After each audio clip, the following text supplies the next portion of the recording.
안녕하십니까, 노종면입니다. 오늘과 내일 박상현 앵커가 개인 사정으로 앵커석을 비우게 돼 더 뉴스 오프닝을 평소와 달리 하게 됐습니다. 20대 국회는 이제 마지막 정기국회에서 마지막 예산 심의를 벌이게 됩니다. 오늘 더 정치 시간에 여야 의원들에게 가장 문제로 보이는 예산이 뭐라고 생각하는지 물어볼 예정입니다. 어떤 답변을 내놓든 밀실 예산, 쪽지 예산, 카톡 예산의 심각성을 능가하지는 않으리라 생각합니다. 해마다 이 문제가 반복되는 이유는 뭔지, 올해도 자정 노력은 없는 것인지도 물어보겠습니다. 어느새 10월도 마지막 날입니다. 더 뉴스, 주요 뉴스부터 정리해보겠습니다.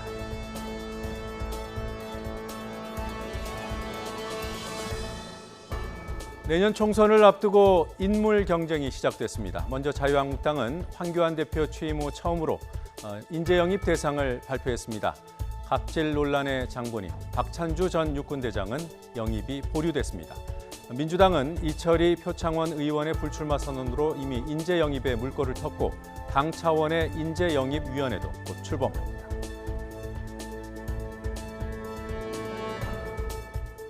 조국 전 장관 동생의 영장 심사가 시작됐습니다. 웅동학원 교사 채용 대가로 돈을 받은 혐의, 100억 원대의 위장 소송을 한 혐의 등을 놓고 검찰과 변호인 측에 치열한 공방이 오가고 있습니다. 조 씨의 건강도 영장 발부의 변수입니다. 오늘 밤이 주목됩니다. 30페소, 우리 돈 50원이 결국 에이펙 정상회의 취소로까지 이어졌습니다. 지하철 요금 30페소 인상으로 촉발된 반정부 시위가 격화되면서 칠레 정부가 결국 다음 달 아시아 태평양 경제협력체 에이펙 정상회의 개최를 포기했습니다. 한일 정상회담은 물론 미중 무역협상 서명 등 각국의 정상외교 일정도 차질이 불가피해졌습니다.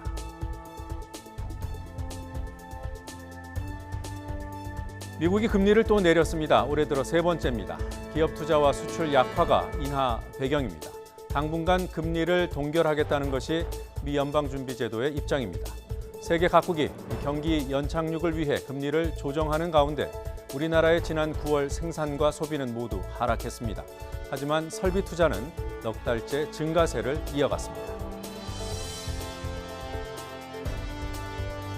환절기 건강에 비상이 걸렸습니다. 10도를 넘는 일교차가 계속되는 가운데 가을 황사가 또 찾아왔습니다. 저녁부터는 중국발 스모그까지 가세하면서 미세먼지가 급증할 것으로 보입니다. 일부 지역에는 미세먼지 특보가 내려질 수도 있습니다. 옷차림 단단히 하시고 마스크도 꼭 챙기시기 바랍니다.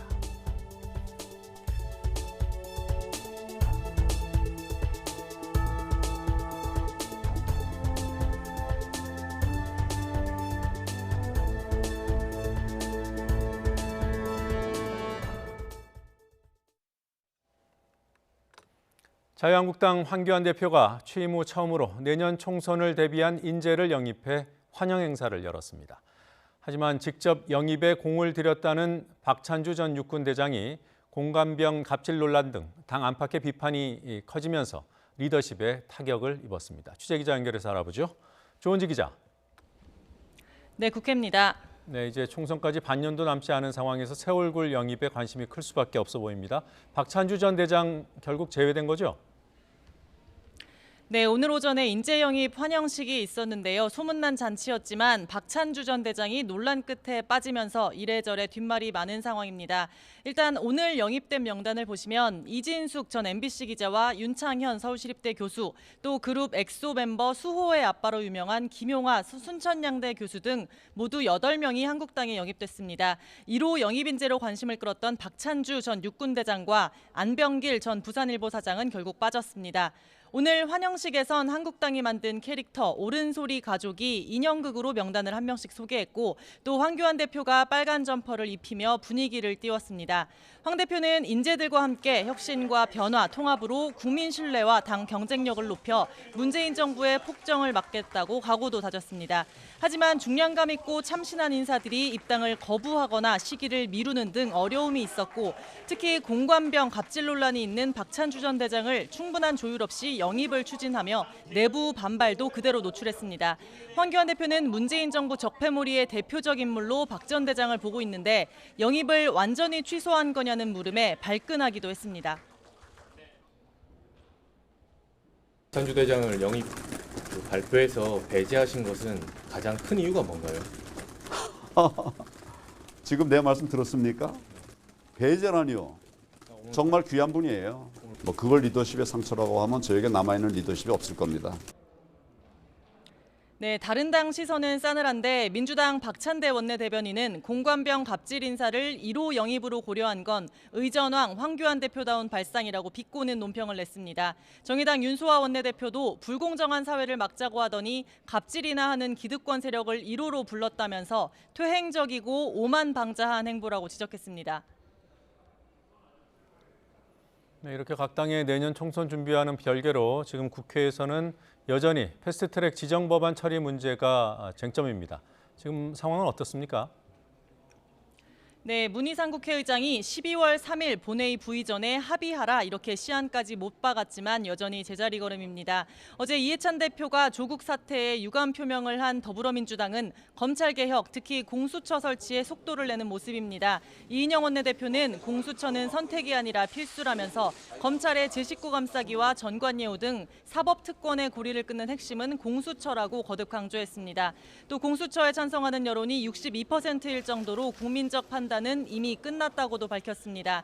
반면 공수처 반대 주장을 굽히지 않고 있는 한국당 나경원 원내대표는 법무부가 오보를 낸 언론사의 검찰 출입을 제한하는 훈령을 추진하는 것에 대해 사법부가 조국 복수로 언론을 탄압한다고 비판했습니다.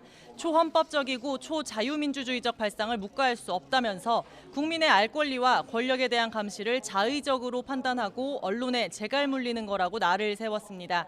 거대 양당의 평행선 속에 바른미래당 오신환 원내대표는 한국당이 공수처에 기소권 없이 수사권만 주는 반부패 수사청이라면 고려해볼 수 있다고 했다면서 합의 가능성을 열어놨습니다.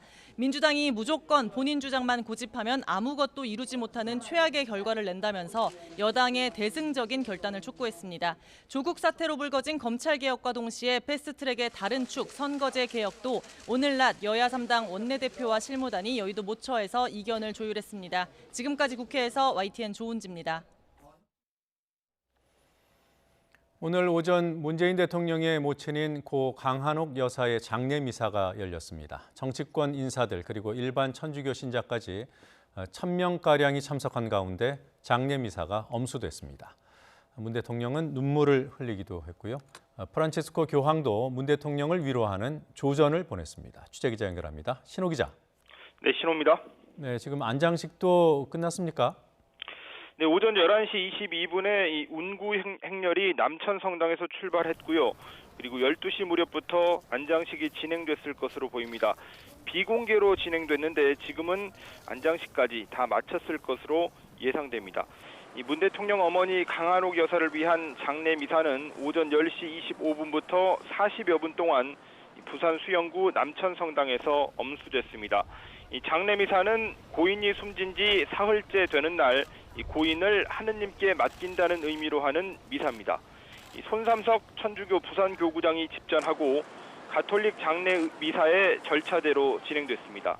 프란치스코 교황이 문 대통령을 위로하고 이 모두에게 평화를 기원한다는 내용을 담아 보낸 조전도 이 미사에서 낭독됐습니다. 차분한 분위기 속에 진행된 장례 미사에는 지난 이틀 동안 조문을 하지 못했던 정치권 인사들도 많이 참석했습니다. 문희상 국회의장과 유인태 국회 사무총장, 그리고 이해찬 더불어민주당 대표, 노영민 대통령 비서실장 등이 장례 미사를 함께 지냈습니다. 일반인도 천주교 신자라면 참석할 수 있었는데 남천 성당 측에서는 1,000명 정도가 참석한 것으로 가늠했습니다.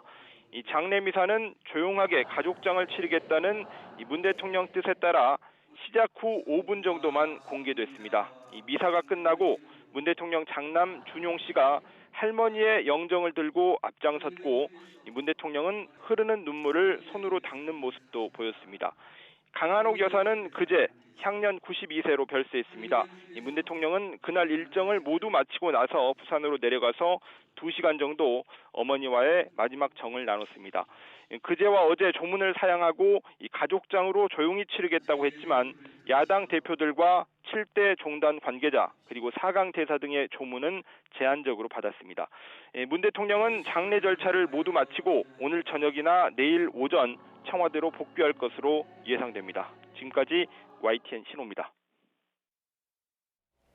한 차례 구속영장이 기각됐던 조국 전 법무부 장관의 동생 조모 씨에 대한 구속 여부가 이르면 오늘 밤 결정됩니다.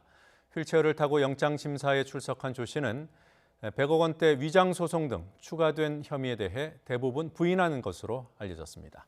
검찰은 이미 구속돼 있는 정경심 교수도 오늘 네 번째로 다시 불러서 보강조사에 나설 것으로 보입니다. 검찰에 나가 있는 취재기자 연결돼 있습니다. 박기환 기자. 네, 서울중앙지검입니다. 네, 조 전 장관 동생 영장심사 지금 진행되고 있습니까? 네, 그렇습니다. 배임과 배임 수재 혐의 등을 받는 조 전 장관의 동생 조모 씨는 오늘 오전 10시 반부터 3시간째 서울중앙지방법원에서 구속영장 실질심사를 받고 있습니다. 지금은 1시부터 잠시 휴정하고 점심 식사 시간을 갖고 있는데요. 오후 2시부터 다시 심사가 진행될 예정입니다. 조 씨는 오늘 오전 10시 10분쯤 목에 깁스를 한 채로 휠체어를 타고 법원에 출석했습니다. 혐의 인정 여부 등을 묻는 취재진의 질문에는 아무 답변 없이 법정으로 들어갔습니다. 직접 들어보시죠. 허위 소송 아직도 인정 못하신다는 입장이십니까? 그 채용비리 공범 도피 지시했다는 부분은 인정하십니까? 새롭게 추가된 혐의 인정하십니까?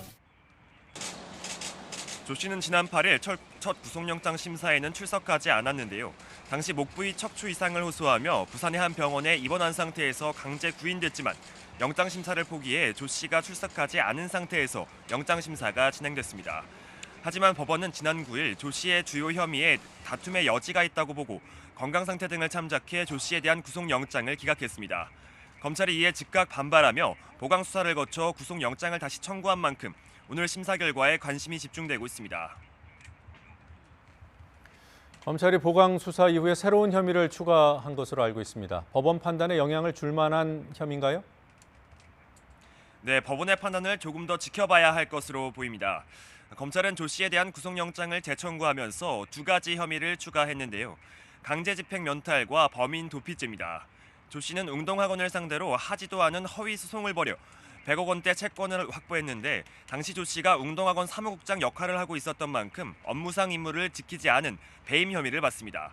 검찰은 한국자산관리공사 캠코가 운동학원에 대해 가진 채무가 있어 운동학원 자산을 강제 집행해야 했는데 조 씨의 허위 소송으로 이를 피하려 했다는 강제 집행 면탈죄를 추가한 겁니다.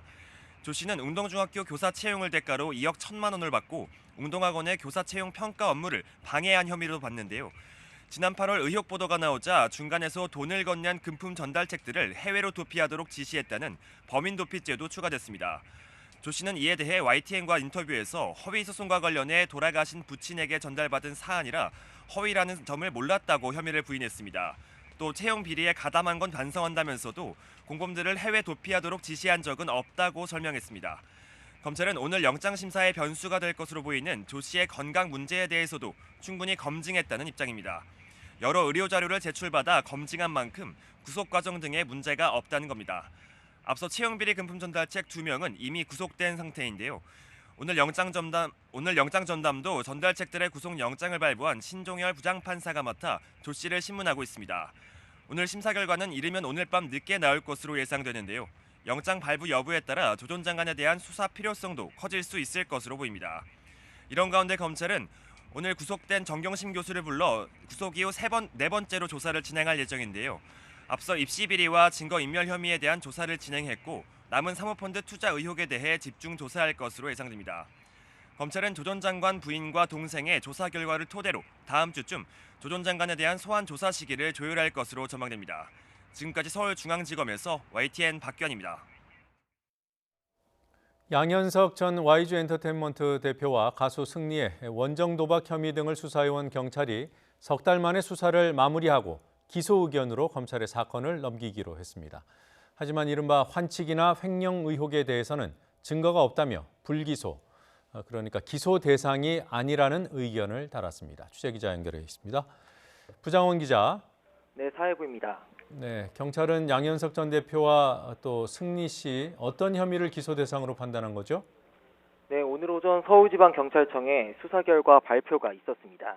양 전 대표와 가수 승리에게 경찰은 상습 도박 혐의를 적용해 기소 의견으로 내일 검찰에 송치할 방침이라고 밝혔습니다. 지난 8월 관련 첩보를 입수하고 내사에 착수한 뒤 석 달여 만입니다. 두 사람은 지난 2014년부터 5년 동안 미국 라스베이거스의 호텔 카지노에서 수억 원대 도박을 벌인 혐의를 받고 있습니다. 경찰은 그동안 두 사람을 두 차례씩 소환해 도박의 횟수와 액수, 그리고 자금 출처 등을 밝히는데 수사력을 집중해 왔습니다. 양 전 대표 등은 경찰 조사에서 관광 목적으로 갔다가 카지노에 들러 도박을 하게 됐다며 혐의를 일부 인정한 것으로 전해졌습니다. 또 경찰은 함께 도박한 혐의를 받는 양 전 대표의 지인 3명에 대해서도 기소 의견으로 검찰에 넘길 방침입니다. 네, 자금 출처 언급도 있었습니다만 그 환치기 등 불법적인 방식으로 도박 자금을 마련한 혐의도 받아왔는데요. 그 혐의는 왜 인정이 안 된 거죠? 네, 말씀하신 것처럼 이들은 미국에서 달러를 빌려 국내에서 원화로 갚는 이른바 환치기 수법으로 도박 자금을 조달했다는 혐의도 받았는데요. 경찰은 이 부분에 대해선 혐의가 인정되지 않는다고 판단해 불기소 의견으로 송치하기로 했습니다. 경찰 관계자는 지난 5년간의 금융 계좌와 환전 내역 등을 확인했지만 혐의점이 발견되지 않았다고 밝혔습니다. 이들이 출국할 때 가져간 개인 돈과 동행인에게 빌린 돈 등으로 도박 자금을 마련했다는 게 경찰 설명인데요. 가수 승리의 경우 카지노에서 돈을 빌려 도박에 쓰기도 했다고 합니다. 이 밖에도 양 전 대표는 YG 해외법인 자금을 빼돌려 도박했다는 의혹도 받았습니다. 하지만 이 부분에 대해서도 경찰은 YG 미국 법인 계좌와 재무 담당자에 대해 빠짐없이 조사했고 횡령이나 탈세 정황이 확인되지 않았다고 덧붙였습니다. 따라서 사건을 넘겨받을 검찰이 이 부분에 대해 어떤 결론을 내릴지 주목되는 상황입니다. 지금까지 사회부에서 YTN 부장원입니다. 가을 황사가 또 찾아왔습니다. 저녁부터는 중국발 스모그까지 가세하면서 미세먼지 농도가 급증할 것으로 보입니다. 취재기자 연결돼 있습니다. 정혜윤 기자. 네, 정혜윤입니다. 네, 황사가 또 찾아왔군요. 대기가 얼마나 탁한 겁니까? 네, 오늘 새벽부터 백령도에서 황사가 관측된 가운데 오후 들어 내륙의 미세먼지 농도도 조금씩 높아지고 있습니다. 현재 지역별 미세먼지 농도는 백령도가 세제곱미터당 209마이크로그램으로 가장 높습니다. 그 밖에 강화가 113, 인천 서구 검단 지역이 70마이크로그램까지 높아졌고 서울은 시간 평균 농도는 60이지만 서초구 지역이 80마이크로그램으로 나쁨 수준에 육박한 상태입니다. 지난 27일 몽골에서 발생한 황사 가운데 일부가 중국을 거쳐 우리나라에 영향을 주고 있는 건데요. 앞으로 중서부와 남부 일부 지역을 중심으로 미세먼지 농도가 더 높아지겠고 저녁부터는 황사의 중국발 스모그까지 가세하겠습니다. 국립환경과학원은 황사의 스모그가 겹치면서 미세먼지뿐 아니라 건강에 더 안 좋은 초미세먼지 농도까지 크게 치솟을 가능성이 크다고 밝혔습니다. 퇴근길부터 나쁨 수준까지 오른 미세먼지는 금요일인 내일까지 계속되겠고 일부 지역에는 특보가 내려질 것으로 보입니다. 노약자와 어린이는 되도록 외출을 자제하고 야외활동 시에는 규격에 맞는 미세먼지용 마스크를 착용해야 합니다. 미세먼지는 주말 들어 옅어지겠고 일요일에는 공기가 깨끗해질 것으로 보입니다. 지금까지 YTN 정혜윤입니다. 정부가 오는 2030년까지 대도시 광역 거점들 사이의 통행 시간을 30분대로 단축하는 계획을 세웠습니다. 국토교통부 대도시광역교통위원회는 광역교통 2030 비전 선포식을 열고 광역 거점 사이 통행 시간을 30분대로 단축하고 통행 비용과 환승 시간을 최대 30% 줄이는 목표를 제시했습니다. 이를 위해 수도권 전철 노선을 연장하고 광역급행철도 GTX의 신규 노선 설치도 검토하기로 했습니다. 또 도시 내 노면 전차인 트램과 외곽의 일반 철도를 연계시키는 트램 트레인도 도입할 계획입니다. 이 밖에도 광역급행버스인 M버스의 지방 대도시로의 확대, 광역 환승 기능 확충 등의 방안도 추진됩니다.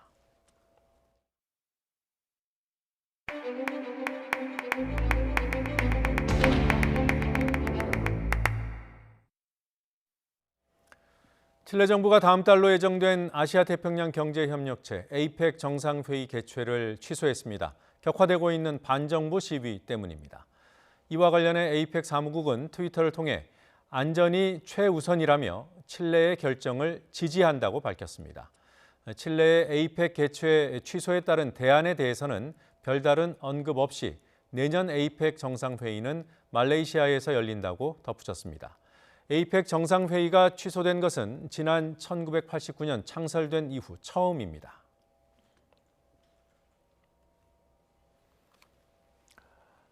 김정은 북한 국무위원장이 모친상을 당한 문재인 대통령에게 조의문을 전달했습니다. 청와대는 북한이 어제 판문점을 통해 김 위원장의 조의문을 우리 측에 전달했다고 밝혔습니다. 청와대 고민정 대변인의 발표를 잠시 들어보겠습니다. 고 강한옥 여사 별세에 대해 김정은 북한 국무위원회 위원장은 30일 문재인 대통령 앞으로 조의문을 전달해 왔습니다. 김 위원장은 조의문에서 고 강한옥 여사 별세에 대해 깊은 추모와 애도의 뜻을 나타내고 문 대통령께 위로의 메시지를 전했습니다.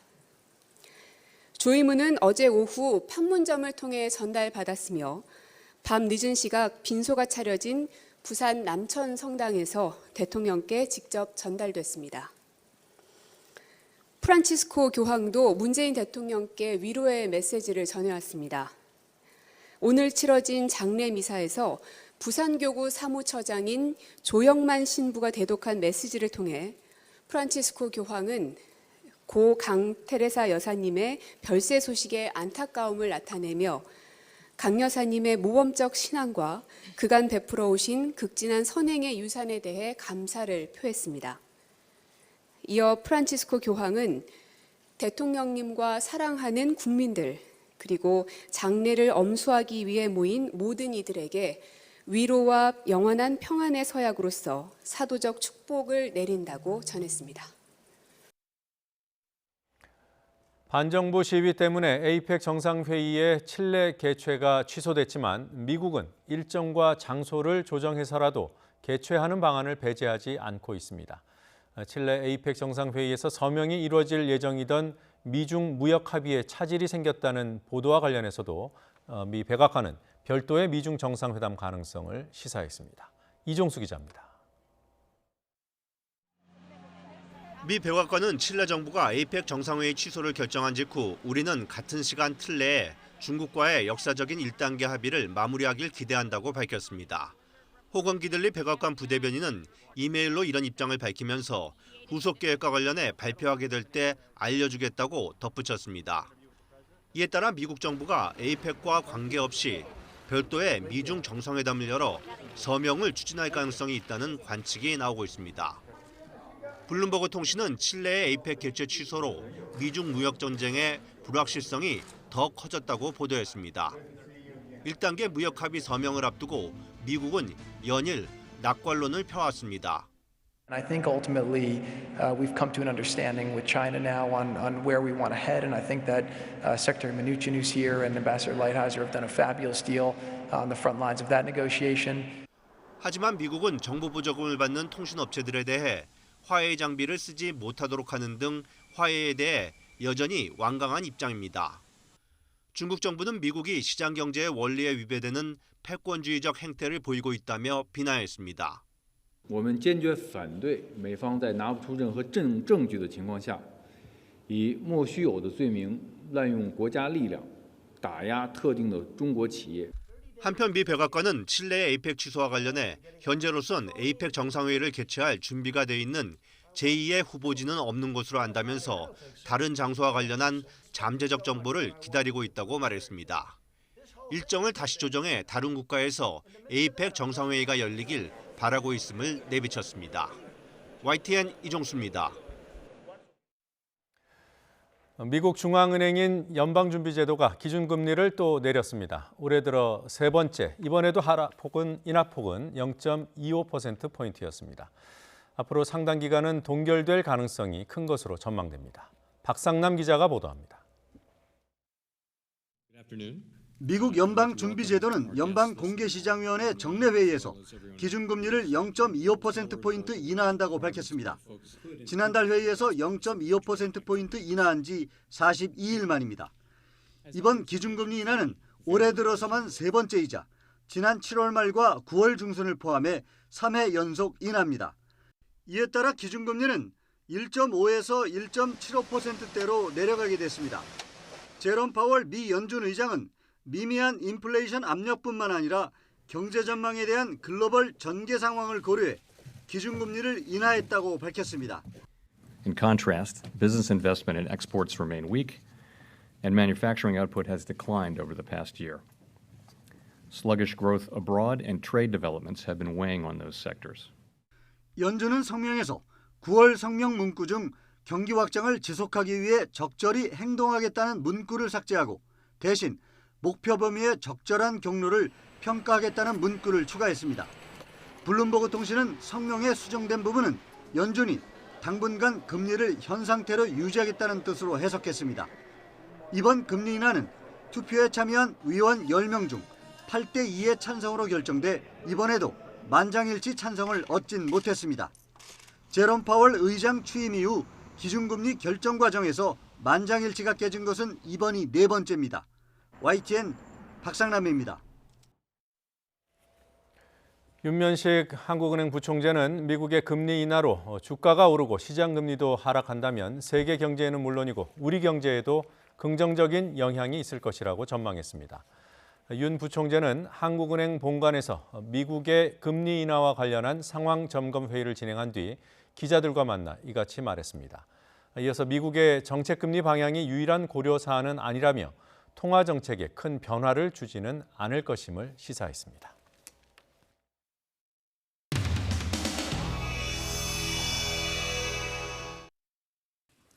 국민들이나 경제 전문가들이나 나오는 얘기는 이 정책 효과가 지금 2년 반 동안 이렇게 안 나왔다 그러면 기본적으로 경제 정책의 전환이 필요한 거 아니냐. 문재인 정부 들어서서 했던 소득주도 성장, 이것에 대한 경제 정책을 좀 바꿔달라.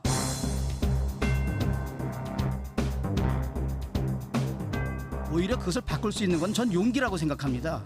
지적이 되었던 정책에 대해서는 정부도 과감하게 정책적 보완을 저는 해왔고요. 지금 정부가 고치고자 하는 부분에 대해서는 국회에서도 좀 도와주시고요. 설명을 해나가고 지금 총리 되신 지 얼마 되셨죠? 부총리 되신 지? 저는 뭐 한 10개월 좀 넘었습니다. 10개월 되니까 이제 사람이 좀 변하셨네요.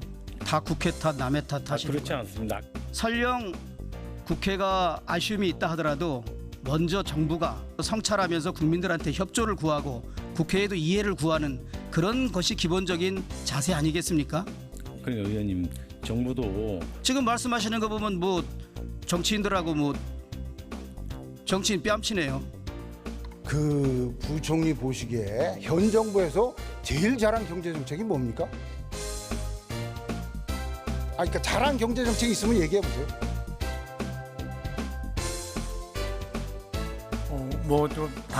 너무 많아가지고 얘기를 못하겠어요. 열심히 한 거를 지금 뜻하는 겁니다. 정부가 일자리를 늘리는 일을 한 게 아니라 줄이는 일을 했어요, 여태까지. 그렇지 않습니다. 과거의 패턴과 같은 패러다임으로 경제를 이끌어가기에는 경제가 지속적으로 성장하기에는 한계가 있다는 그런 판단 하에 최저임금을 올리려고 했던 이유가 양극화를 해소하고 네. 근데 최저임금이 우리나라에 급격히 올리면 안 되는 이유를 아세요? 편의점 알바비 제가 계산해 봤어요. 주 5일에 하루 8시간, 연장근로 12시간, 기타 비용 다 합치니까 한 달에 245만 원 줘야 돼요. 245만 원 줄 수 있는 구인이야 기업이 적어요. 그 최저임금 관련돼서는 정부도 시장에서 예상했던 것보다 속도가 빠르게 올라갔다는 것에 대해서는 인정을 하고, 그래서 내년부터 최저임금 결정 체계를 좀 바꿔보려고 하는 거 아니겠습니까?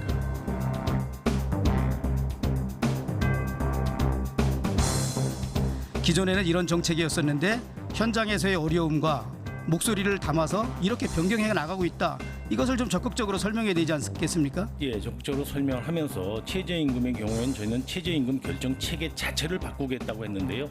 그 법이 지금 10개월째 국회에 남아 있습니다. 다 국회 탓, 남의 탓 하시는 그렇지 않습니다. 오히려 국민들은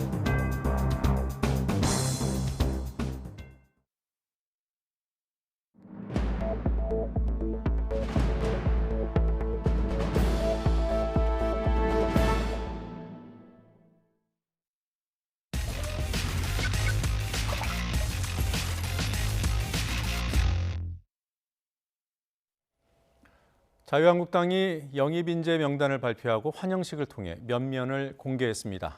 더불어민주당도 어제 이해찬 대표 기자간담회를 통해 조만간 인재 영입 결과를 내놓겠다고 밝혔습니다. 총선 경쟁이 뜨거워지는 상황입니다. 예산 전국도 예열이 시작됐습니다. 다만 달궈지다가 막판에 이른바 밀실에서 타협하는 전례가 되풀이될 것이라는 전망도 있습니다. 여야 1대1 미니토론 더 정치, 오늘은 인재 영입과 예산 얘기를 해보겠습니다. 강병원 더불어민주당 의원, 김정재 자유한국당 의원 나오셨습니다. 어서 오십시오. 안녕하십니까. 안녕하세요. 자, 오늘 주제인 인재 영입과 예산 얘기 잠시 뒤에 좀 하기로 하고요. 먼저 간단히 현안 몇 가지만 짚어보죠.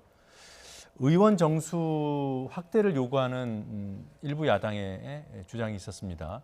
한국당은 절대 불가라는 입장이죠. 네, 절대 불가라는 입장이고요. 네. 지금 국민의 73%가 반대를 하고 있습니다. 네. 그리고 지금 30석을 더 늘리자고 야당에서 또 민주당도 지금 좀 흔들리는 것 같습니다만 주장을 하고 있는데 그렇게 됐을 경우에는 4년 동안 물경 700억이라는 돈을 더 써야 됩니다. 그래서 네. 지금 현재 국민들은 지금 국회의원 정수가 모자라서 일 못하냐라고 굉장히 국회의원 정수 늘리는 데서 극렬하게 반대를 하고 있습니다. 그리고 또 역사 속에서 보면 저희가 굉장히 경제가 어려웠을 그 IMF 때 그때가 아마 2000년대 총선인데요. 그때 273석으로 오히려 한 20여 석을 줄인 그런 그 경험도 있거든요. 그래서 이렇게 나라가 좀 어렵고 국민들이 이 정수 늘리는데 절대 반대할 때 늘리지 않는다고 생각하는 게 맞고요. 네. 좀 제일 중요한 건 지금 민주당이 흔들리는 겁니다. 네, 민주당이 물어보죠, 뭐 직접. 예, 한번 물어보시고 절대 불가라는 말씀을 드립니다. 여지가 혹시 있습니까? 어제 이해찬 그 당대표도 기자간담회에서 말씀했습니다만 300석을 저희는 약속대로 지킬 것입니다. 네. 어차피 여야 사당이 패스트트랙을 통과시키면서 지역구는 좀 줄이고 비례대표는 75석으로 늘리는 300석 안을 합의하지 않았습니까? 예. 저는 이 약속은 저는 지켜져야 한다고 생각하고요. 네. 그 당시에 이 300석 안을 만들 때도 이런 지역구 늘리는 것에 대한 반대하는 국민들의 여론을 저는 충분히 감안해서 만들어졌다고 생각합니다. 네. 근데 좀 그런 아쉬운 점은 있습니다. 아마 우리나라 같은 경우는 인구 대비 국회의원 숫자가 적은 건 사실입니다. 다른 선진국들과 비교를 했을 때요. 네. 그럼에도 불구하고 우리 국회가 우리 국민들에게 의석수를 늘려주십시오라고 하기 위해서는 우리가 국회가 그만큼 신뢰를 회복해야 되는데 20대 국회 내내 보셨겠습니다만 자유한국당이 국회 보이콧하고 정쟁하고 국회의원들 막말하는 걸 보면서 어느 국민이 국회의원 숫자를 늘리고 싶겠습니까? 저는 패스트트랙에서 약속됐던 지역구를 줄이고 비례대표를 늘리는 300석 네. 안을 그 약속을 지켜서 가는 게 맞다고 생각합니다. 예. 하나 좀 덧붙일 게 있는데요. 지금 국회의원 정수 늘리는 게 한국당 의원 정수를 늘리는 걸 반대하는 게 아니고요. 국민들은 국회의원 수 자체 늘리는 걸 반대합니다. 근데 지금 갑자기 왜 민주당에서 최근에 그 우원식 전 대표라든지 백혜련 의원이라든지 몇몇 의원이 지금 다시 의원 정수 늘리는데 슬슬 군부를 떼고 있느냐. 그러면 지금 민주당에서는 가장 급한 게 공수처법입니다. 왜냐? 윤석열한테 맡겨뒀더니 언제 상권력을 칠지 모른다는 말입니다. 그래서 문재인 대통령을 위한 정말 나만의 검찰이 필요한 거예요. 그게 바로 공수처법입니다. 공수처법을 통과시키고자 하니 다른 야당이 정의당이나 민평당이나 대한신당에서 반대를 하는 겁니다. 먼저 선거법부터 통과시키자. 그런데 민주당 내에서는 지금 현재 그 연동형 비례제는 지역구가 줄어듭니다. 28석이 줄어들 수밖에 없는데 자기 지역구 한 석만 줄어들어도 의원들이 난리인데 28석이 줄어드는데 어떻게 이게 쉽게 찬성이 되겠습니까? 그래서 민주당 내에서도 지금 내분이 일어나니까 이 지금 다른 당에서는 야3당에서는 선거제를 먼저 통과시켜야만이 공수처를 통과시켜주겠다. 이래서 지금 다시 그 정수를 늘리자라고 심상정 대표께서 얘기를 하시고 민주당도 지금 약간은 지금 말씀은 저렇게 하고 계십니다만 약간 요동을 치고 있는 것 같습니다. 그래서 지금 국민 여론을 살피고 있는 것 같아요. 그래서 국민 여러분들께서 다시 한번 국회의원 정수는 늘려서는 안 된다고 생각을 하고요. 지금도 충분합니다. 오히려 지금 네. 자유한국당은 30석을 줄이자는 안을 제안해 놓고 있고 이번 11월 한 달간은 진지하게 여야가 머리를 맞대고 이 선거법에 관해서 우리 자유한국당 안도 같이 함께 논의해 주시기를 바랍니다. 예, 말씀 중에 이렇게 논거를 달 때 민감한 현안들을 건드리시니까 그 발언 기회를 드려야 될 것 같은데 뭐 말씀 안 하셔도 좋고요. 예.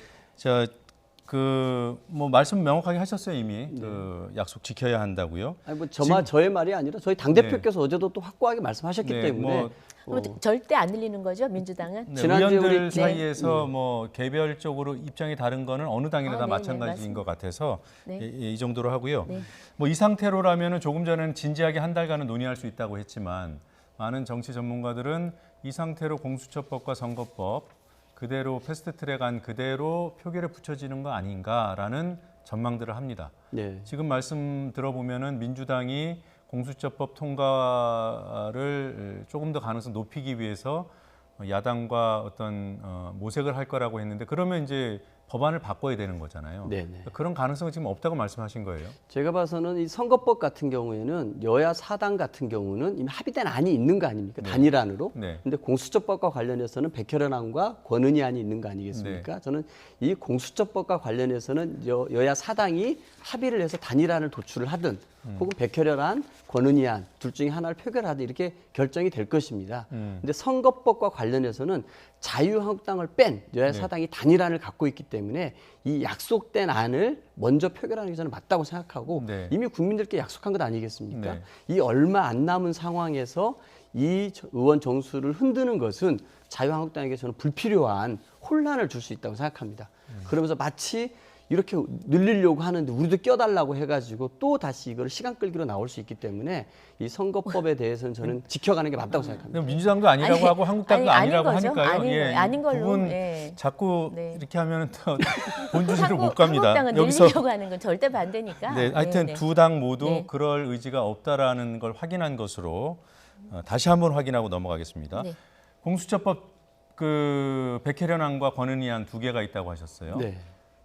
뭐 둘 중에 하나로 합의가 되든 조정안이 나오든 뭔가 조정이 될 거라고 말씀하셨는데 그렇게 안 보는 사람들도 있습니다. 둘 다 표결이 진행될 가능성은 전혀 없습니까? 제가 봐서는 그렇진 않을 겁니다. 아마 그 공수처법과 관련해서는 그 이 권은희 안의 핵심은 기소심의위원회를 두는 거거든요. 네. 제가 봐서 충분히 이렇게 이 백혜련안과 권은희 안에서는 합의가 될 수 있는 문제입니다. 어쨌든 큰 틀에서는 공수처를 두자는 것 아닙니까? 네. 저는 그런 면에서 합의가 돼서 저는 단일한 수정안이 나오지 않을까 싶거든요. 그렇게 수정안이 나오게 되면은 그 수정안도 패스트트랙 지정안건과 똑같은 안건이 됩니다. 그래서 수정안을 그래요? 먼저 표결을 하게 됩니다. 그러면 기존에 있던 안건은 수정안이 통과되면 폐기 처분되기 때문에 예. 단일한 수정안이 나오고 먼저 표결할 수 있습니다. 예, 알겠습니다. 그리고 선거법을 먼저 표결할 것이고요. 그렇습니다. 네. 네.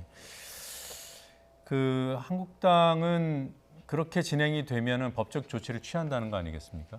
네, 그렇죠. 뭐 국회의장에 대해서 권한쟁의 심판을 들어가는 건가요?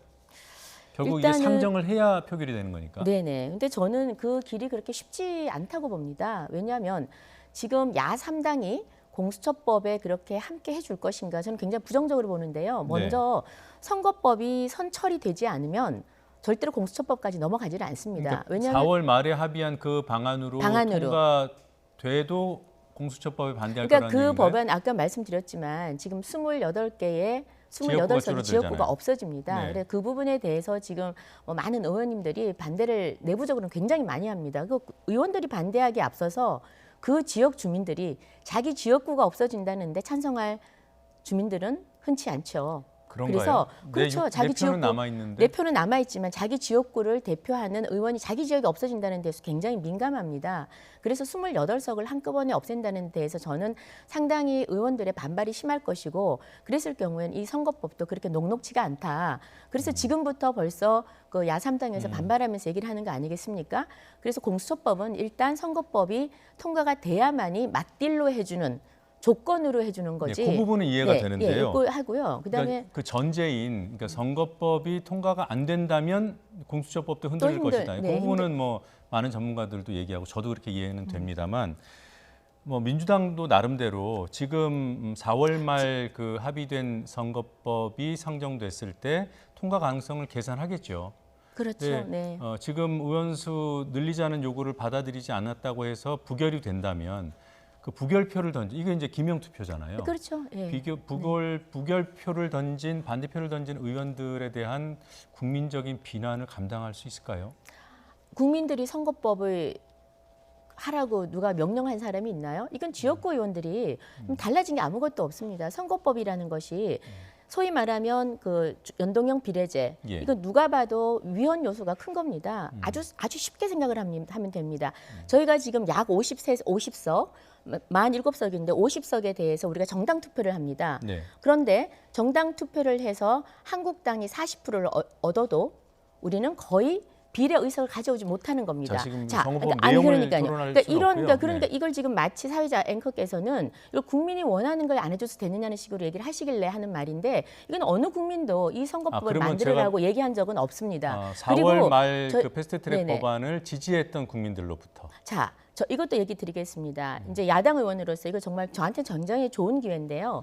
우리가 지금 선거법이나 공수처법을 누가 개혁 입법이라고 우리가 명칭을 합니다. 간혹. 굉장히 이거는 저는 잘못된 그 밸류 유출을 하지 않는 단어라고 생각합니다. 개혁이라는 것은 과거에 잘못된 것을 바꾸는 아주 좋은 단어입니다. 네. 그런데 선거법이라든지 공수처법을 개혁 입법이라고 정의 내리는 것은 지극히 언론에서 또는 특정인들이 그렇게 내리는 겁니다. 국민들에게 계속 그렇게 호도 보도를 하는 거죠. 그래서 저는 국민들에게 제가 언젠가 기회가 있으면 이 말씀을 꼭 드리려고 그랬는데 개혁 입법이 아니라 그냥 선거법이고 공수처법입니다. 그 판단은 국회에서도 하고 국민들도 할 것입니다. 그런데 적어도 이 선거법은 어느 국민도 이렇게 만들으라고 하지 않았습니다. 몇몇 야당, 정의당을 중심으로 해서 의석수를 더 가져가기 위해서 국민들로부터 5%밖에 지지를 얻지 않았으면 약 50석이 비례면은 5%면은 5, 25에서 3석을 가져가는 게 상식입니다. 그러나 네, 지금 300명을 기준으로 해서 15석을 가져가겠다는 게 이번 연동형 비례제고 이제 준연동형은 그보다 조금 적겠죠. 그래서 이 부분에 대해서 그 몇몇 당이 주장하는 것이지 국민들이 주장하는 게 아니라는 말씀을 예. 드리고 싶습니다. 지금 선거법 개정안 지금 국회에 올라와 있는 패스트트랙 법안에 대한 여론 지지도를 민주당은 어느 정도로 파악하고 있습니까?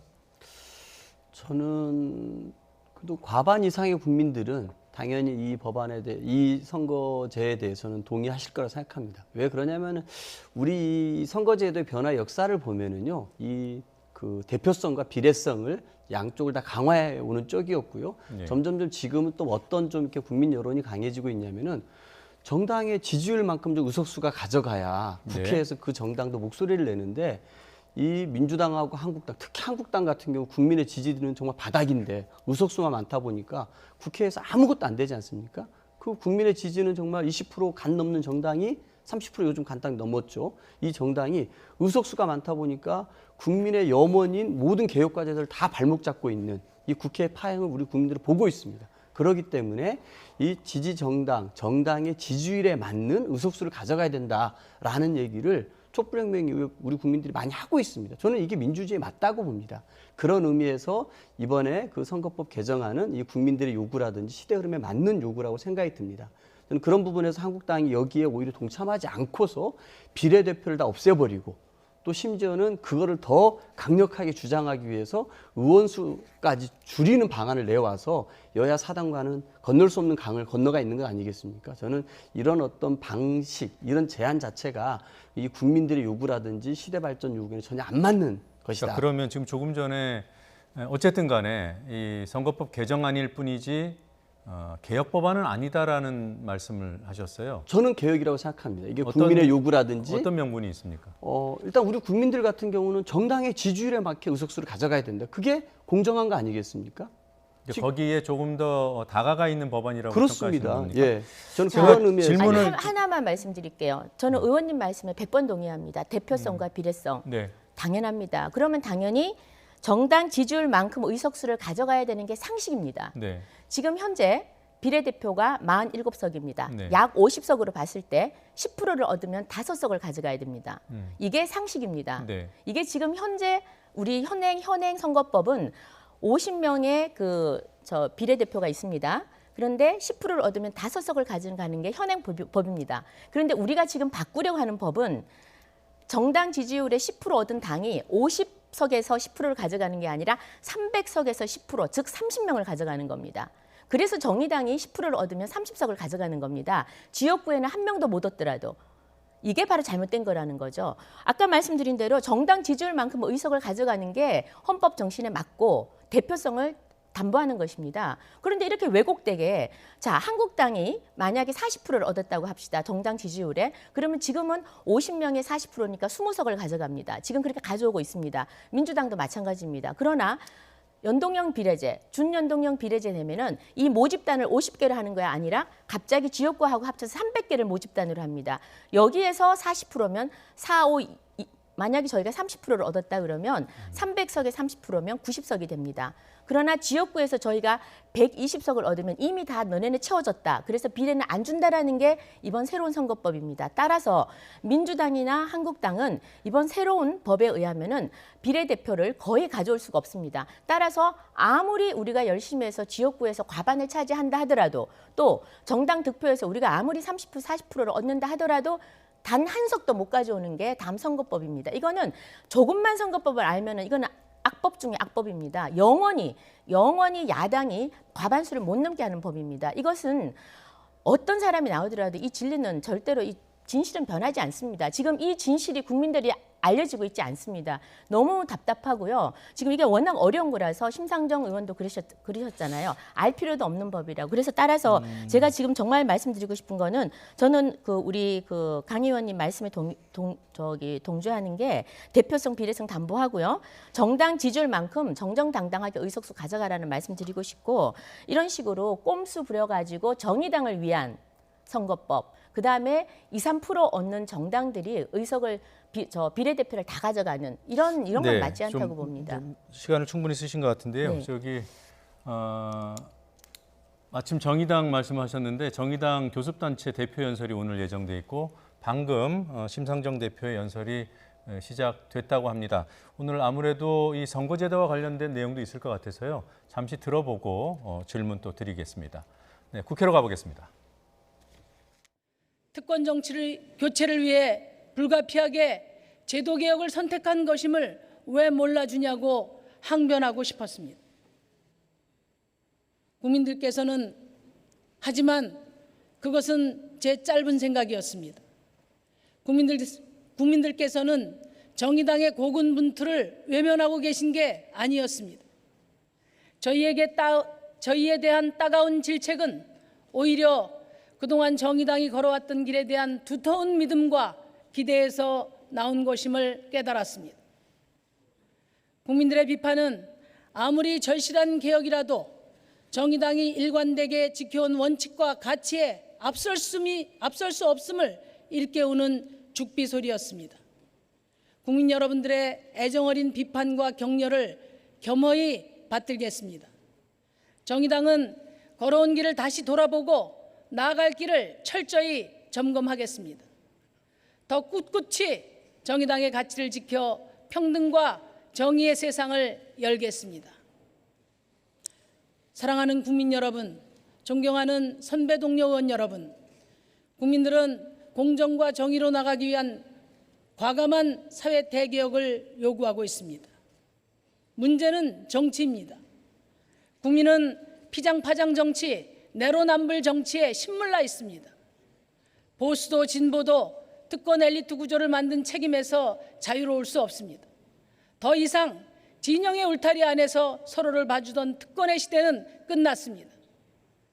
청년에게 미래를 빼앗고 성실하게 살아온 부모님들에게 자괴감을 안겨준 이 공고한 기득권 카르텔, 특권 대물림 사회 누가 만들었나?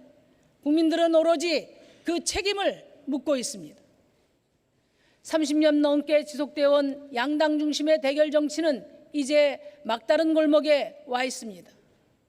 극단적인 양극화 정치, 폭력과 막말이 난무하는 지금의 정치에 국민이 있습니까? 민생이 있습니까? 아니면 미래가 있습니까? 솔직히 우리 국회의원들의 자존감이 살아 있습니까? 정치에 분노하고 절망하는 국민들을 생각하면 저는 이 처참한 낡은 정치를 온몸으로 끌어안고 역사 속으로 뛰어내리고 싶습니다. 그 어떤 결과도 만들어내지 못하는 이 불모의 양당 정치를 이젠 끝내야 합니다. 존경하는 국민 여러분, 현행 선거제도에서 거대 양당은 국민의 사랑을 받기 위해 무엇을 해야 할지는 중요하게 생각하지 않습니다. 상대 당을 더 무능한 당으로 만들면 선거에서 이기기 때문입니다. 현행 승자 독식 선거제도를 바꿔야 하는 이유가 바로 여기에 있습니다. 선거제도 개혁은 유불리의 문제가 아닙니다. 상대를 저주하는 정치를 할 것인가, 국민을 위한 정치를 할 것인가, 또 극단적인 대결 정치를 계속할 것인가, 민생을 위한 협력 정치로 대전환을 할 것인가의 문제입니다. 여야 사당 패스트트랙 준연동형 선거제도가 통과되면 민심과 정당 의석수 간의 현격한 불비례성을 줄여 국민을 닮은 국회로 한 걸음 전진할 수 있을 것입니다. 오랜 양당 독점 정치 구조를 벗어나 다당제하에서 협력의 정치가 가능하게 됩니다. 이를 바탕으로 협치를 제도화하는 선진 민주 정치로 나가야 할 것입니다. 자유한국당은 말로는 합의 처리를 주장하면서 온갖 방법으로 선거제도 개혁을 가로막고 있습니다. 작년 5당 원내대표 합의를 통해 비례성, 대표성을 강화하는 연동형 비례대표제 도입을 검토하겠다고 국민 앞에 약속해놓고 정반대 청개구리 법안을 내놓았습니다. 국회의원 수는 줄이고 비례대표제는 아예 없애자고 합니다. 여성과 장애인, 사회적 약자들이 진출할 수 있는 기회를 빼앗아 현행 253석인 지역구를 270석으로 17석이나 늘리겠다는 꼼수입니다. 국회를 불신하게 만든 1등 공신인 자유한국당이 그 불신에 편승해 귀족국회, 특권국회를 만들자는 것입니다. 자유한국당은 요즘 대표, 원내대표 등 지도부가 총출동해서 연일 정의당을 공격하고 있습니다. 선거제도 개혁을 위한 정의당의 노력을 폄훼하는데 혈안이 되어 있습니다. 그러나 그것은 오랜 세월 기득권 유지를 위해 개혁을 거부해온 자유한국당의 밥그릇 본색일 뿐입니다. 참으로 딱합니다. 정의당의 날을 세운다고 자유한국당이 정의로워지지 않습니다. 저 심상정을 걸고 넘어진다고 해서 자유한국당의 적반하장 정치에 속을 국민은 없습니다. 자유한국당은 더 이상 불공정한 선거제도에 기대지 말고 작년 12월 15일 나경원 원내대표도 합의한 대국민 약속에 따라 연동형 비례대표제 개혁에 동참하시기 바랍니다. 이제라도 자, 조금 전에 우리 김 의원께서 말씀을 좀 하셨기 때문에 지금 정의당 심상정 대표의 발언 내용 중에 요지는 그러니까 결국 비례성 확대해달라. 뭐 조금 전에 말씀하신 거랑 괴가 같아서요. 그럼에도 불구하고 의원수 확대는 안 된다는 게 민주당 입장이고, 그러면 남는 것은 지금 4월 패스트트랙 법안을 그대로 통과시키자라는 거잖아요. 그렇습니다. 자, 그러면 지금 비례대표가 47석에서 75석으로 늘어나는데 그 정도면 충분하다고 봅니까? 일단은 뭐 지금 우리 국회의 상황인 것 같습니다. 그리고 또 국민들의 또 여론하고도 이 정도의 접점에서 300석 속에서 비례대표를 늘리는 것으로 만들어져 있다고 생각하고요. 우리 국민들이 국회를 봤는데 국회가 너무 일을 잘하는 거예요. 국회의원들이 정말 너무 과로를 해요. 그런다 그러면 아마 국민들께서는 국회의원 더 늘려라. 열심히 일 잘하는 사람 더 늘려줘야겠다. 이런 여론이 있다 그러면 전 더 늘릴 수 있다고 봅니다. 근데 지금의 이제 국민 여론들 같은 경우는 지금은 안 된다. 안 된다고 하시는 거 아닙니까? 저는 그런 부분에서 국민들과의 접점에서 우리는 300석을 유지하려고 하는 거고요. 이 와중에서 비례대표를 늘리려고 하는 것은 이 비례대표라는 것은 이 정당이 지역구 투표만을 가지고 사지 않습니까? 이걸 가지고서는 정말 수많은 사표가 생기고 여기에 정말 다른 목소리를 갖고 있는 약자들의 목소리를 내고 있는 다양한 정당들은 진출의 기회가 아예 봉쇄가 됩니다. 그렇기 때문에 이 다양한 목소리를 담고 있는 정당들에게도 국회에 들어올 수 있는 기회를 주자라는 게 이 연동형 비례대표제의 취지가 아닌가 싶거든요. 저는 그런 부분에서는 민주주의 원리에 부합한다고 생각합니다. 김 의원께는요. 이렇게 비례대표, 그러니까 지역구를 거치지 않고 비례대표로 선출되는 의원, 그래야 약자, 소수자, 이렇게 다양한 그리고 또 뭐 전문 그룹 이런 목소리들을 반영할 수 있다 이렇게 얘기하는 사람들이 있잖아요. 그럼 한국당이 그런 이제 비례대표를 늘리는 방안 갖고 있는지 궁금합니다. 저는 동의를 합니다. 약자들의 목소리가 같이 그 국회 안에서 나와야 된다고 생각을 하고요. 그러기 위해서는 사실은 그 유럽에서 하고 있는 내각 책임제, 지금 뭐 절대 권력을 가진 대통령제 하에 지금 뭐 윗돌이 상위와 하위가 맞는 걸 하다 보니까 우리가 지금 대통령제에 맞게끔 양원제를 택하고 있지 않습니까? 양당제를 택하고 사실상의 양당제죠. 양당제를 택하고 있는데 지금 앵커께서 말씀하신 그런 좀 더 다양한 정말 극소수 정당까지도 다양하게 참여하는 10개, 11개 정당까지 같이 하려 해서 연합 그 세력이 소위 말하면 내각을 운영하는 그런 걸로 가려고 그러면 내각 책임제로 가야겠죠. 그러나 지금 현재 대통령제 하에서는 저희가 최선은 아니지만 차선으로 지금 거의 양당제에 준하는 지금 정치 체제를 구축하고 있는데요. 여기서는 지금 말씀하신 아까 저 다양한 목소리를 우리 양당에서 더 다양하게 많은 인재 영입을 통해서나 아니면 비례대표 번호를 앞번호를 줘서 그런 부분을 좀 수렴을 해야 된다고 생각을 합니다. 뭐 그 장애인 문제라든지 아니면은 지금 여성 문제라든지 청년 문제라든지 많이 있겠죠. 노인 문제라든지 또 직능별 문제도 있을 수 있고요. 그렇게 하고 지금 저희 당에서 아까 뭐 여쭤보셨는데 지역구를 270석으로 하고 비례를 없애자고 그랬는데 저희가 지금 제안한 것은 그것은 이제 비례에 속하는 분들을 당에서 좀 영입을 하자 이런 방식으로 좀 해결을 하려고 그러거든요. 그런 취지에는 공감을 합니다만 사실은 저희가 개헌 논의를 지금 당장은 아니지만 20대는 놓쳤지만 21대는 저 개인적인 의견은 이제는 이 절대 권력을 행사하는 대통령제에서 이제는 좀 개헌을 논의해야 되지 않나 싶습니다. 그랬을 경우에 다시 한번 우리가 소위 말하면 양당제에 대해서도 재검토해 볼 수 있지 않을까 생각합니다. 제가 드린 질문으로 돌아가면 그러니까 비례대표를 확대하는 데 대해서는 방향성에는 공감하신다는 거죠. 그런데 지금 한국당이 내놓은 안을 보면은 지금 의원 정수를 300석에서 270석으로 줄이는데 그게 전부 지역구예요. 비례는 하나도 없어요. 그러니까 지역구로 넣자는 거죠. 이제는. 그러면 비례대표로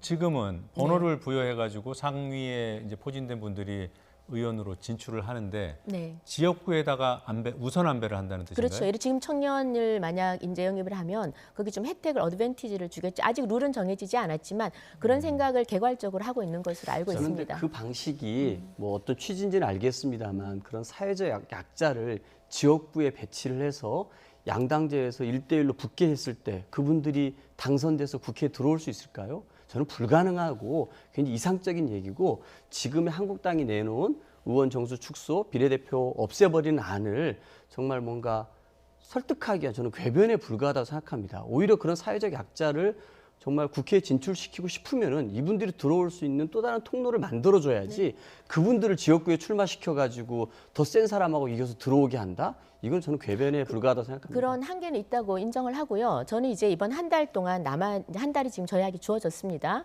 주어졌는데 이번에는 정말 모든 당이 저희 당도 적극 참여해서 이 선거법에 관해서 이건 합의를 해야 됩니다. 이건 모든 제 당들이 합의를 해야지 합의 없이는 되지 않는 거기 때문에 다 내놓고 한번 솔직담백하게 이야기해볼 한 달의 시간을 좀 가졌으면 좋겠습니다. 저는요 여기에 지금 말씀하신 함정이 대로. 있는데요. 한국당이 적어도 이 논의에 끼어들려면은요. 지금에 있는 270석 비례대표 없애는 안을 저는 포기하고 이 300석 안에 대해서 그리고 연동형 비례대표제가 들어와 있는 이 안에 대해서는 긍정적으로 받아들일 때만이 가능하고요. 그렇지 않은 상태에서 한 달을 또 논의해보자고 하는 거는 이 패스트트랙 법안 통과를 저는 방해하기 위한 술책으로밖에 안 보입니다. 그러니까 이걸 지금 의원님 태도도 그렇지 않습니까? 너 받을래? 아니면 꺼져? 이건데 이런 건 안 됩니다. 논의는 얼마를 논의를 오랫동안 해왔지 않습니까? 예를 들어서 잘못된 논의의 내용이 그렇게 만족스럽지 못하더라도 같이 논의를 하면서 계속 접점을 찾아가면 되는 겁니다. 지금 하다가 안 되니까 숫자 늘리자 그러는 것보다는 낫지 않습니까? 자, 그럼 국민들한테 여쭤보자고요. 숫자 늘리는 게 좋을지 줄이는 게 좋을지. 누가 늘리자고 합니까? 한번 300석 유지하는데요. 며칠 전까지 했지 않습니까? 지금 뭐 민주당에서 공식적으로 뭐 개별 의원이 어땠는지는 모르지만 뭐 적어도 이 자리에 출연하신 분들은 일관되게 반대를 하셨다는 말씀드리고요. 그리고 지금 같이 논의해보자는 당위도 충분히 이해가 됐고요. 현실적으로 어려울 것이다라는 입장으로 이해를 했고요. 이 정도 확인하고 넘어가겠습니다. 그렇습니다. 자, 주제를 바꾸는 의미에서 영상을 하나 보고 가겠습니다.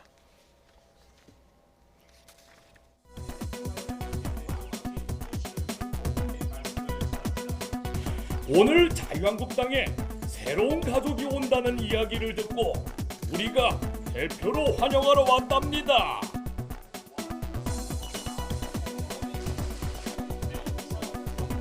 첫 시작이다. 167일 남았습니다. 압승해서 국민들께 기쁨을 드릴 수 있도록 함께 빕시다. 자, 한국당 그 영입 인물들 명단도 공개됐고 보신 대로 환영식도 국회 본청에서 열렸습니다. 어떤 인물이 눈에 띄던가요? 일단은 뭐 뛰는 사람 저 같은 경우는 그 김용하 순천향대 교수하고요. 그다음에 장수영 88년생 네. 화장품 제조업체 대표가 눈에 띄었는데요. 네. 그 김용하 씨 같은 경우는 이렇게 국민연금 전문가신데 앞으로 이제 고령화 시대가 됨에 따라 굉장히 중요한 문제일 것 같아요. 또 그런 부분에서 좀 괜찮은 분인 것 같고, 그다음 장수영 청년 대표 같은 경우도 역경을 딛고 일어나서 스타트업의 롤 모델이 되신 분은 맞습니다. 그런데 한국당이 이제 인재 영입을 하면서 큰 실수를 한 것 같아요. 지금의 이제 공당의 인재 영입을 보면은 공당이 지향하는 가치, 공당이 21대 총선을 어떻게 맞이하겠다는 것을 보여주는 그 모든 게 모여지는 게 인재 영입이거든요. 그런데 첫 번째로 황교안 대표가 인재 영입 1호로 삼았던 게 갑질 대장, 박찬주 전 대장이었습니다. 과연 그 사람을 영입하려고 했을 때 황교안 대표가 바라보는 이 국민들의 원하는 바, 그리고 청년들이 던지려고 하는 메시지가 뭐였을까요? 자, 일단 박 전 대장은 오늘 발표는 안 됐으니까 조금 이따가 그 얘기할 기회를 드리고요. 김용하 교수가 눈에 띈다 그래서 저는 그 엑소 수호의 부친이라서 그런 줄 알았더니 그 국민연금 몰랐습니다. 전문가군요. 당 내에서는 평가가 어떻습니까? 그 당내에서 평가는 뭐 아직 사실은 자세히는 못 들어봤습니다. 그런데 인재 영입이라는 게 어떻게 모든 사람을 만족시켜 줄 수는 없다고 생각을 해요. 그리고 또 첫 술에 배부를 수도 없고, 그리고 제가 이렇게 또 보면 언제 또 소위 말하면 다 슈퍼스타를 뭐 기다리고 있고 한 방을 기다리고 이러는데, 저는 그런 인재 영입보다는 차분하게 지금 현재 정부에서 놓치고 있는 부분, 아니면 또는 보완해야 될 부분, 아니면 저희 당의 부족한 부분, 이런 부분을 채울 수 있는 그런 분들로 들어오는 게 맞지 않나 생각을 합니다. 그래서 지금 의원님이 저하고 거의 마음이 똑같으신 것 같아요. 저도 그 김용하 교수 같은 경우에 지금 저희가 앞으로 점점 노령화 사회에서 기초연금 문제라든지 국민연금 문제는 굉장히 심각하거든요. 이 설계자입니다. 그리고 또 뭐 수호의 부친이기도 한데, 그래서 이 이론과 실무를 두루 경험을 했었고, 특히나 이번에 문재인 대통령 탈원전 정책 시행을 할 때 이 산자부 출신이거든요. 최연소 산자부 행정고시 합격하신 분인데, 이 탈원전 정책의 문제점을 한다는 게 쉽지 않은 일입니다. 그런데 이제 지적을 하시고 좀 하실 말씀을 하시는 그런 분으로 알고 있습니다. 이분도 눈에 띄고, 그다음에 저는 이진숙 그 여성 그 언론인이 좀 눈에 띕니다. 이게 전 MBC 기자요. 네네, MBC 기자였었는데, 사실 제가 이거 80년대 제가 84학번입니다. 그런데 제가 이 90년대 저희가 걸프전 일어났을 때요. 이때 그 걸프전과 이라크전에서 이 여성 종군 기자가 바그다드에서 보도를 할 때 굉장히 인상적이었습니다. 종군 기자로서. 그래서 그렇게 여성 남성을 뛰어넘어서 언론인으로서 그 한 시대에 정말 앞장서서 일했던 그런 분이 들어온다는 게 굉장히 좀 인상적이고 나쁘지 않은 것 같습니다. 모두를 다 평가할 수는 없으니까요. 근데 뭐 이전에 박찬호 선수를 영입한다, 김영철 배우를 영입한다, 이 얘기는 뭐 최근까지도 나왔었고 하다가 안 돼서 안 된 겁니까? 아니면은 검토하다가 접촉하지 말자 이렇게 된 겁니까? 제가 인재영입위원도 아닌 위원장이 아니어서 모르겠는데, 이제 대체로 인재영입을 할 경우가 참 애매합니다. 왜냐하면 인재영입을 하고 싶으신 분이 또 추천이 들어오니까요. 저희가 이번에 전국의 모든 국회의원들한테 다 추천을 받았거든요. 저도 추천을 했습니다. 그 추천을 했는데 본인한테 물어보고 하는 건 아니니까요. 그리고 이제 인재영입위원회에서 위원들이 아마 접촉을 했을 텐데 또 쉽지 않죠. 하신다는 분보다는 안 하신다는 분들도 많으실 거고, 이래서 쉽지 않으실 텐데 그 과정은 제가 사실은 구체적으로는 잘 모르겠습니다. 그럼 안 여쭤보겠습니다. 조금 전에 좀 눈에 띄는, 그러니까 긍정적으로 눈에 띄는 사람들을 말씀해 주셨는데 이 사람은 좀 부적절하다 이렇게 보이는 분들도 있습니까? 저는 제가 아까 칭찬했던 분도 김용하 교수 같은 경우도 조금 그렇죠. 그렇지만 어쨌든 그 고령화 시대를 대비해서 국민연금이나 기초연금에 대해 전문가시니까 제가 인정을 해드린 겁니다만, 그분도 이제 하시는 말씀을 보면 좀 과한 부분이 너무나 많이 있습니다. 그럼에도 불구하고 제가 나머지 분들에서 한번 얘기를 해보면은요. 한두 분만 얘기해 주시죠. 그럴까요? 다 수는 없고요. 이진숙 씨도 그렇고 백경훈 씨도 그렇고 이런 분들을 보면은 다 같이 이 정부에 대해서 굉장히 좀 적대감들을 갖고 있는, 그리고 이미 좀 그런 것들을 서슴없이 표출하고 있는 분들이거든요. 과연 한국당이 21대 국회를 어떤 모습으로 그리려고 하는가, 과연 부합하는 인물을 찾은 것인지, 아니면 이 정부에 대한 최전방 공격수들, 황교안 대표를 대신해서 정말 가미가제 특공제로 뛰어들 수 있는 이 정쟁용 전사들을 뽑은 것인지 굉장히 의심스러워요.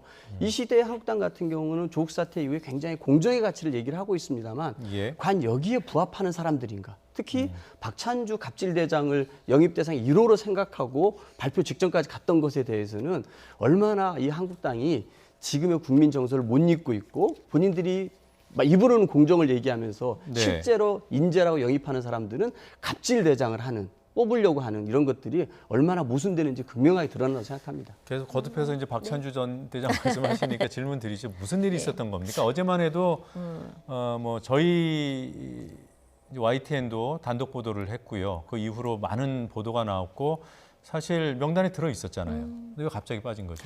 근데 저는 사실 구체적인 건 잘 모르겠습니다. 저희도 뭐 언론을 통해서 아니까. 근데 전 적어도 어제 뭐 논의를 했다고 그래요. 최고위원회에서 논의를 하고 뺐다고 그러는데, 저는 그 과정이 중요하다고 생각을 합니다. 그러니까 인재 영입에 들어가 있어도 당 내에서 최고위라든지 거르는 장치가 있고, 또 유연하게 대처하고 서로 논의하고, 그래서 집단 지성을 모아가는, 또 국민의 여론의 눈높이에 맞춰서 언제든지 결과를 수정할 수 있는 그런 정당이 되어가고 있다는 거에 저는 굉장히 점수를 좀 주고 싶습니다. 왜냐하면 저도 초선인데 제일 우려스러운 것이 이야기 듣지도 않고 그냥 내가 하고 싶은 대로 마음대로 지도부에서 그냥 일방적으로 발표하고 일방적으로 하고 이러면 국민의 눈높이가 자꾸 멀어지거든요. 그게 저희 자유한국당이 지금 사실은 조금 과거에 잘못된 부분도 있습니다. 그래서 고쳐야 될 부분인데 요즘 그런 게 좀 잘 되고 있고, 안에서 민주적으로 돌아가고 당내 비판도 많고, 또 지도부가 뭔가 잘못하면은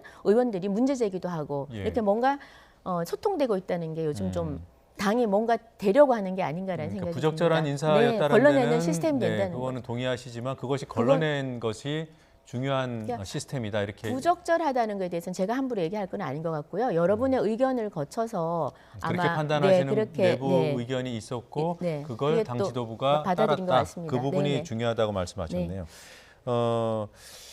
이진숙 전 MBC 사장, 대전 MBC 사장이었죠.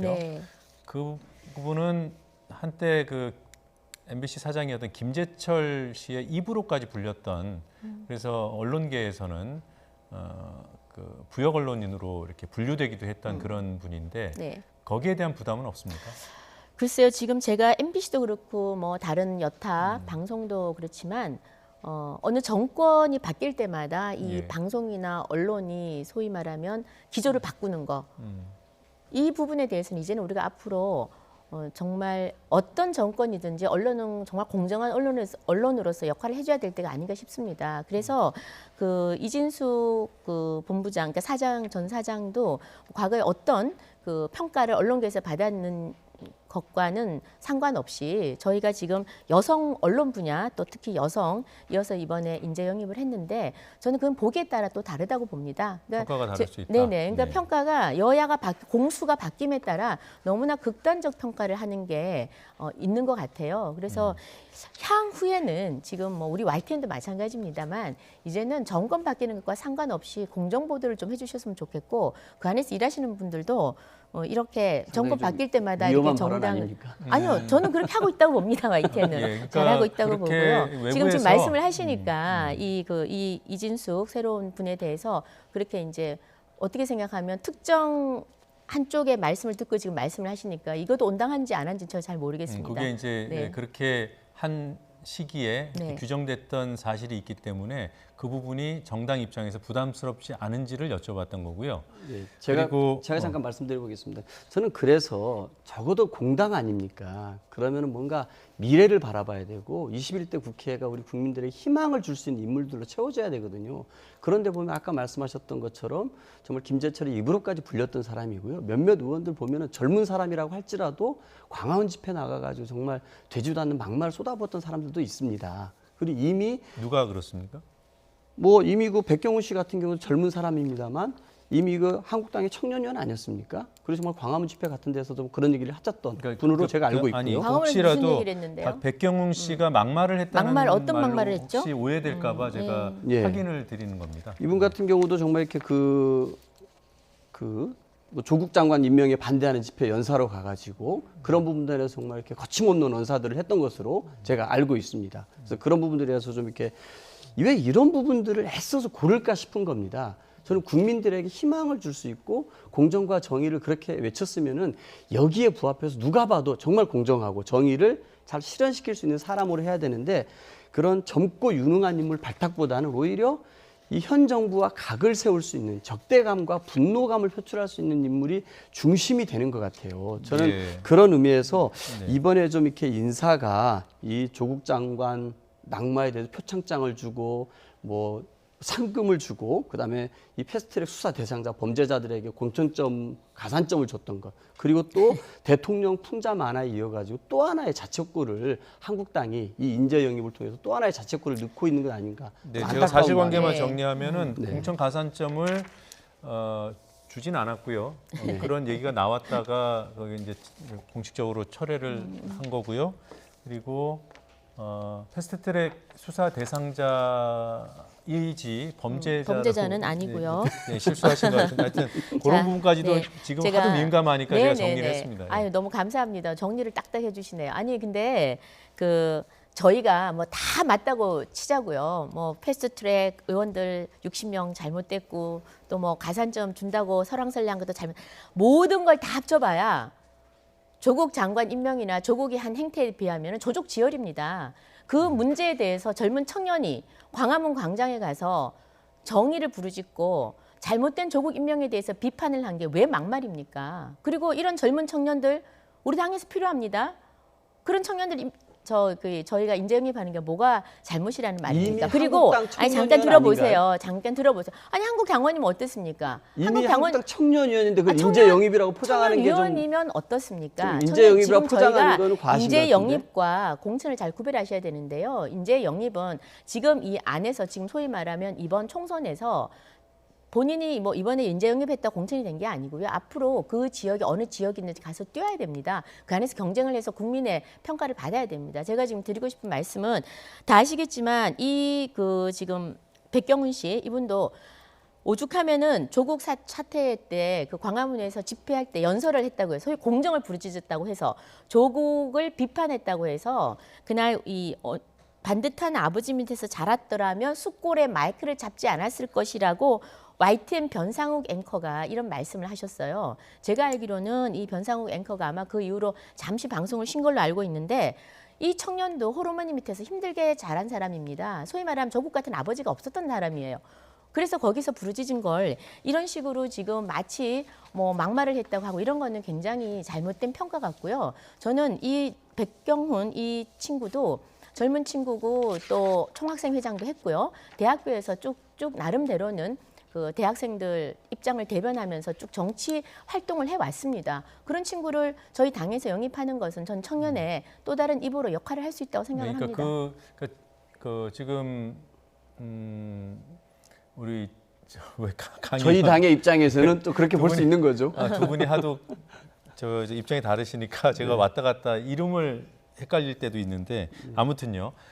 그 청년위원이냐고 물어봤잖아요. 네네. 그러니까 그런 그분의 백경훈 씨의 어떤 자질이나 어떤 지향점이나 이런 것과 무관하게 보통 영입이라고 하면 외부에 있는 사람을 데려오는 것을 영입이라고 하지 않습니까? 네. 근데 백경훈 씨는 당원이고 또 한국당 청년위원이었고 사실은 더 뉴스에 한국당 청년위원으로 출연도 한 적이 있습니다. 네네. 근데 외부 인사 이렇게 영입과는 좀 궤가 다르지 않습니까? 외부 인사 영입이라고 이게 쿼테이션이 쳐졌는지 모르겠지만 저는 인재 영입이라고 들었거든요. 인재 영입 그러니까 영입에 얼마든지 외부가 입이 들어있는 표현 아니냐? 근데 우리 당에서 이제 아마 최근에 활동을 시작한 것 같아요. 뭐 이분이 지금 50이 된 것도 아니고 이제 아마 20대인 걸로 제가 알고 있는데 20대 정도 되는 걸로 알고 있는데 청년 활동을 한 것이 그렇게 길지 않다고 봅니다. 그래서 이번 총선에 이제 인재 영입 케이스로 들어온 건데요. 잠시 얼마 전부터 당원 활동한 것은 얼마든지 자격이 된다고 봅니다. 저도 마흔에 저도 저도 소위 말하면 그 여러분들이 제안도 받고 이래서 저도 네. 출마를 한 케이스인데요. 그때 저도 당원 가입하고 그리고 출마를 했었습니다. 예. 자, 시간이 많이 지나가서요. 예산 얘기를 좀 잠깐 해봤으면 좋겠습니다. 지금 이번 예산 안에서 가장 문제가 있는 예산 어떤 부분인지 좀 말씀을 부탁드리겠습니다. 저는 이번 예산에서 가장 큰 문제는 적자 국채라고 생각합니다. 적자 국채요? 예, 적자 국채 지금 사상 최대인데요. 60조입니다. 60조. 그래서 지금 19년에는 본 예산의 그 33조 정도였는데 이번에 이제 20년 예산은 60조로 2천억 정도, 60조 2천억으로 증가를 했습니다. 한 11%, 11.7%인데요. 지금 소위 말하면 기금, 특별회계 다 탈탈 쓴 겁니다. 그리고 부족해서 지금 적자 국채를 내겠다는 건데 차기 정부는 무조건 지금 재정을 확대한다. 그 재정 확대해서 결국 쓰는 거는 뭡니까? 단기 알바 일자리 주고 그냥 지금 퍼주는 겁니다. 경제 어렵다고 막 퍼주는 겁니다. 그래서 결과가 좋았다면 또 한번 믿어보자 할 텐데 지금 결과가 최근에 나왔지 않습니까?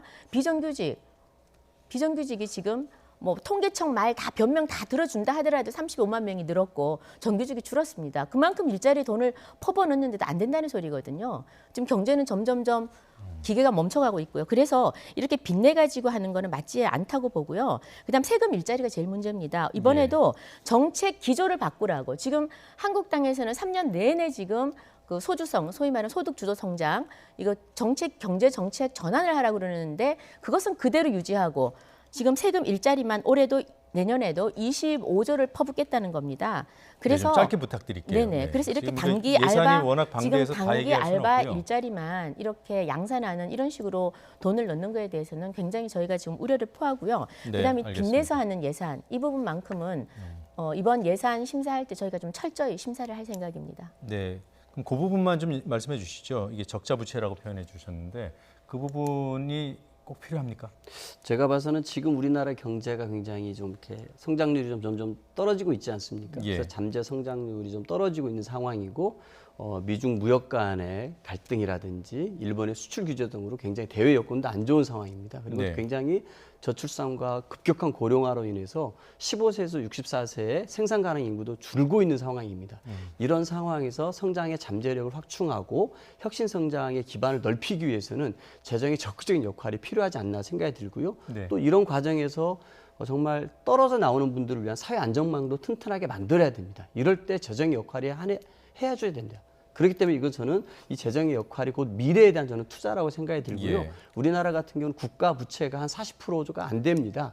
OECD 평균이 110%거든요. 그럼으로써 우리 재정의 역할을 충분히 할 수가 있는 재정 여력이 있다. 그렇습니다. 네, 그 정도로 듣고요. 이 부분은 이제 국회에서 가장 첨예하게 부딪힐 문제니까 또 토론할 기회가 있을 것 같습니다.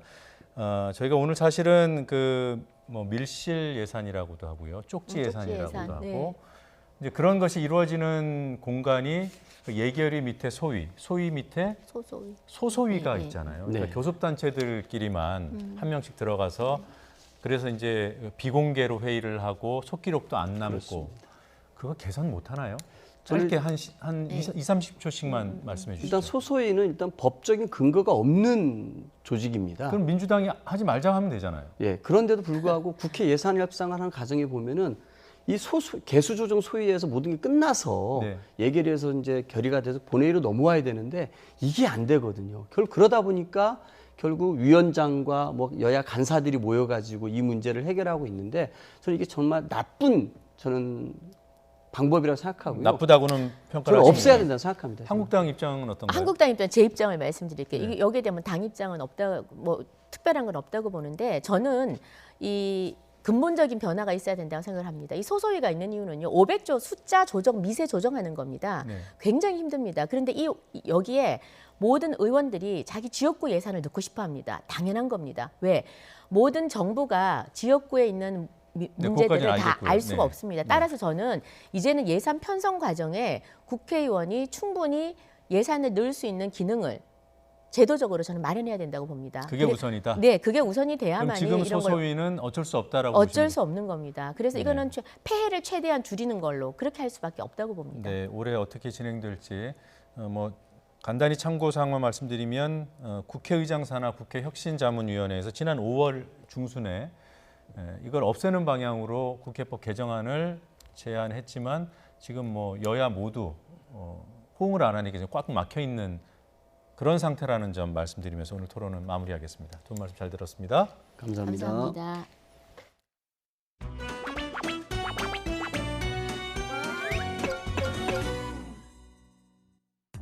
황교안 대표가 삼고 철회했다는 영입 1호 박찬주 대장은 공관병을 차마 입에 담기 어려운 표현입니다만 모모처럼 부렸다는 논란 때문에 국민의 지탄을 받고 전역한 인사입니다. 지금도 부정청탁금지법 위반 혐의 등으로 재판을 받고 있습니다. 소중한 국방의 의무를 다하기 위해 생때 같은 자식을 군대 보낸 부모들에게 씻을 수 없는 상처를 남긴 대표적 적폐 영입의 사례가 될 뻔했다고 생각합니다. 황교안 대표가 삼고 철회했다는 영입 1호 박찬주 대장은 대표적 적폐 영입의 사례가 될 뻔했다고 생각합니다. 법무부가 대한민국 언론 환경을 오공시대로 돌리려고 하고 있습니다. 조국 전 장관이 사퇴한 것에 앙심을 품고 언론을 대대적으로 탄압하고 있습니다. 법무부가 오보낸 검찰청 출입기자를 제한한다, 출입을 제한하는 내용의 훈령을 발표했습니다. 얼마나 위험하고 반헌법적입니까? 법무부의 뜻이 아니겠죠. 과연 누구의 뜻일까요? 국민 여러분들께서는 추측하실 수 있다고 생각을 합니다. 조국 전 장관이 사퇴한 것에 앙심을 품고 언론을 대대적으로 탄압하고 있습니다. 한쪽은 지역구를 줄이고 비례대표를 늘리자고 하고 다른 한쪽은 아예 비례대표를 없애자는 안을 내놓고 마주보고 달리는 기관차처럼 정면으로 충돌을 하고 있습니다. 지금처럼 타협안 없이 대립만 지속하면 결국 12월이 되면 한쪽은 힘으로 밀어붙이고 다른 한쪽은 몸으로 막는 동물국회가 재현될 수밖에 없습니다. 지금처럼 타협안 없이 대립만 지속하면 동물국회가 재현될 수밖에 없습니다. 엄마, 이가탄. 친구야. 아버님, 이가탄. 많은 분들이 이가탄을 복용하고 계십니다. 잇몸병엔 이가탄. 효과도 만족도 역시 이가탄입니다. 아시죠?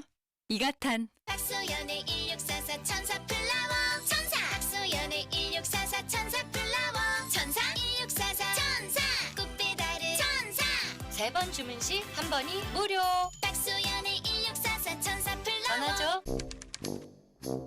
SK가 추구하는 사회적 가치는 한 글자로 업.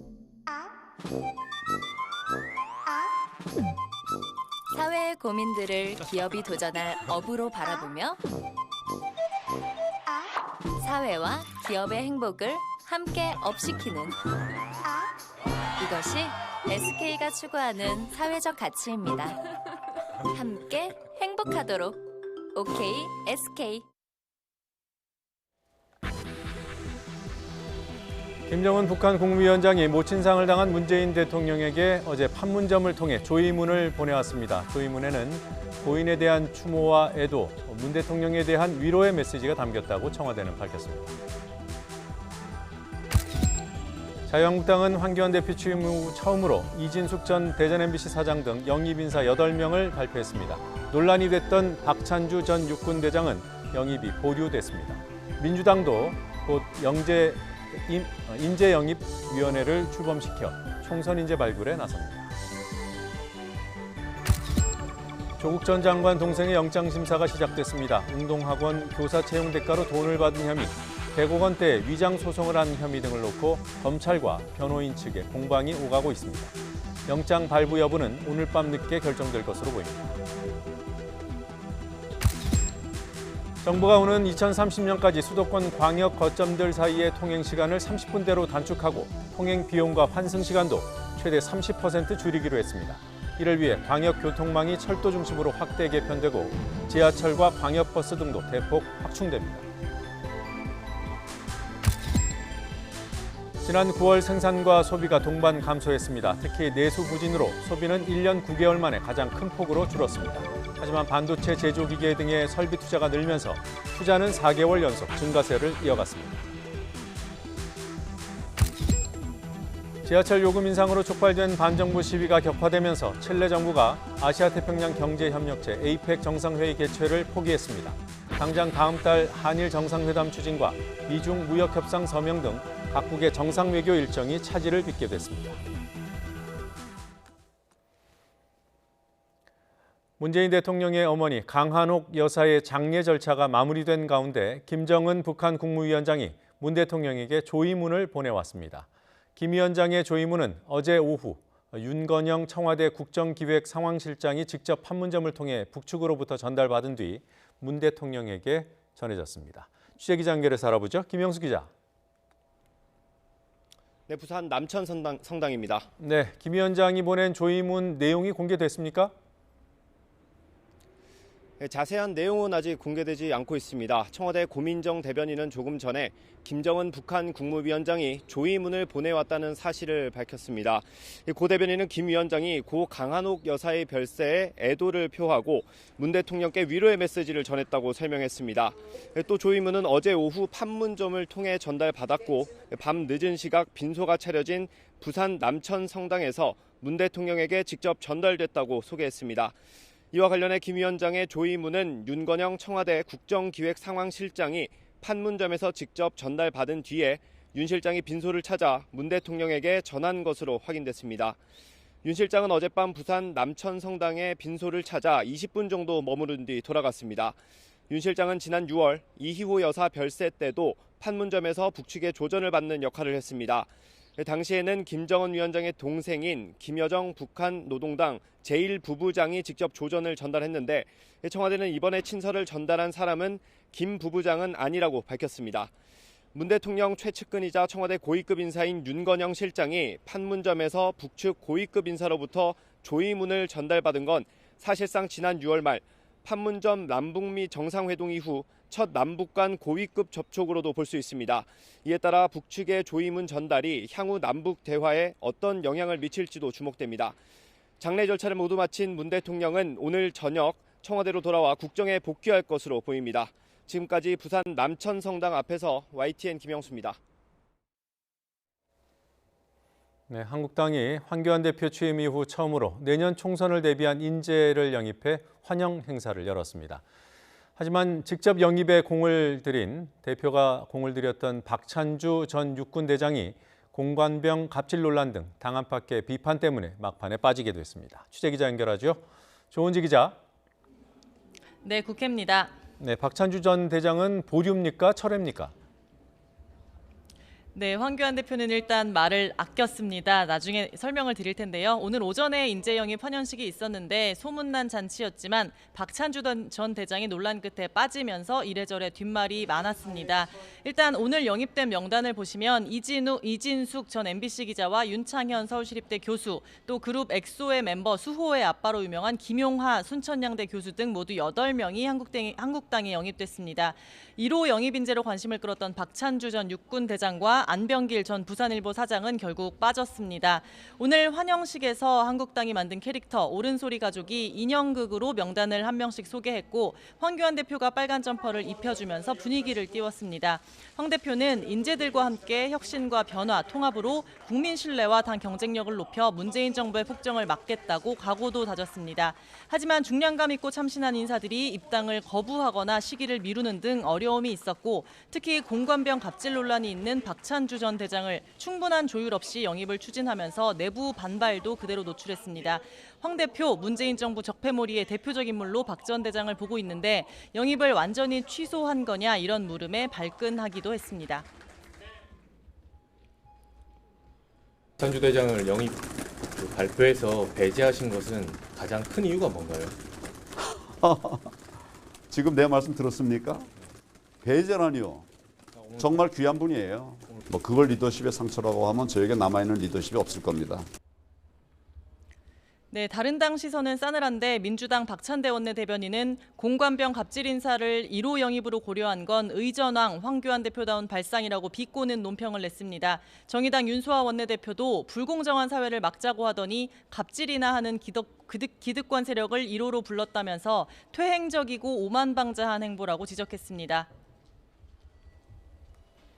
네, 그리고 지금 여야는 공수처법 그리고 선거법 개정안 처리 시점을 놓고도 대립이 한창입니다. 입장 변화가 좀 있습니까? 네, 문희상 의장 12월 3일 본회의 부의 전에 합의하라고 시안을 못 박았지만 여전히 제자리 걸음입니다. 어제 이해찬 대표가 조국 사태에 유감 표명을 한 더불어민주당은 검찰개혁, 특히 공수처 설치에 속도를 내는 모습입니다.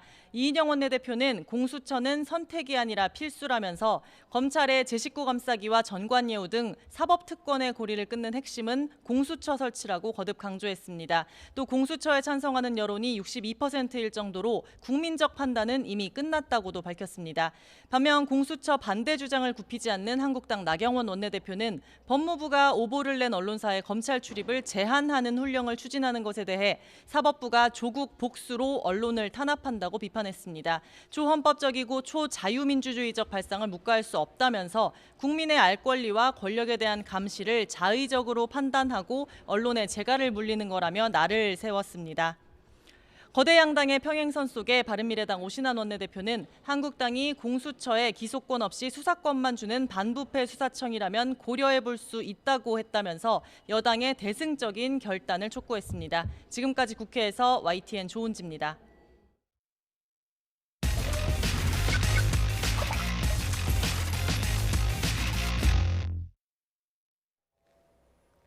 일제 강제징용 피해자에게 일본 기업이 1억 원씩을 배상해야 한다는 대법원 판결이 나온 지 1년이 지났습니다. 어제가 꼭 1년 되는 날이었습니다. 판결을 받기까지 억울함을 안고 살아온 수십 년 세월만큼이나 지난 1년도 피해자들에게는 힘겨운 시간이었을 겁니다. 징용 피해자 변호하고 계신 임재성 변호사와 얘기 나눠보겠습니다. 임 변호사님 안녕하세요. 예, 안녕하세요. 이 판결이 어렵게 나왔지만 가해자들, 일본 기업들이 판결 이행을 안 하기 때문에 이들의 국내 자산을 압류한 것으로 알고 있습니다. 지금 어떤 상황인지 설명해 주시겠습니까? 예, 피해자분들이 고령인 상황이고 또 현실적으로 판결에 승소한 당사자들이 계속 기다릴 수는 없는 상황이었습니다. 그래서 올해 5월 1일 날 그 압류된 자산에 대한 매각명령 신청을 하였는데요. 벌써 6개월 전 일인데 그 이후에 일본 외무성이 그 집행과 관련된 서류들을 계속 이유도 없이 반송시키거나 일본 기업에게 송달하지 않고 있습니다. 그래서 5월 1일 날 매각 명령 신청을 한 이후에 실질적인 절차의 진행 상황은 좀 없는 상황입니다. 네. 자, 지금 그 압류 다음은 이제 강제 매각을 통해서 현금화하는 절차가 있을 텐데요. 압류 결정문 수령을 지금 기업들이 안 하고 있다는 거 아니겠습니까? 일본 정부가 방해하고. 예, 맞습니다. 만약에 그렇게 끝까지 거부를 하고 방해를 하면 방법이 없는 건가요? 아니요, 방법은 있습니다. 이게 송달 거부가 계속 이어지면요. 네. 재판부의 공시 송달 절차를 좀 진행해 달라라고 저희가 요청할 계획을 갖고 있습니다. 이렇게 되면 일본 기업에게 송달하는 절차가 없이도 바로 절차 진행이 가능하고요.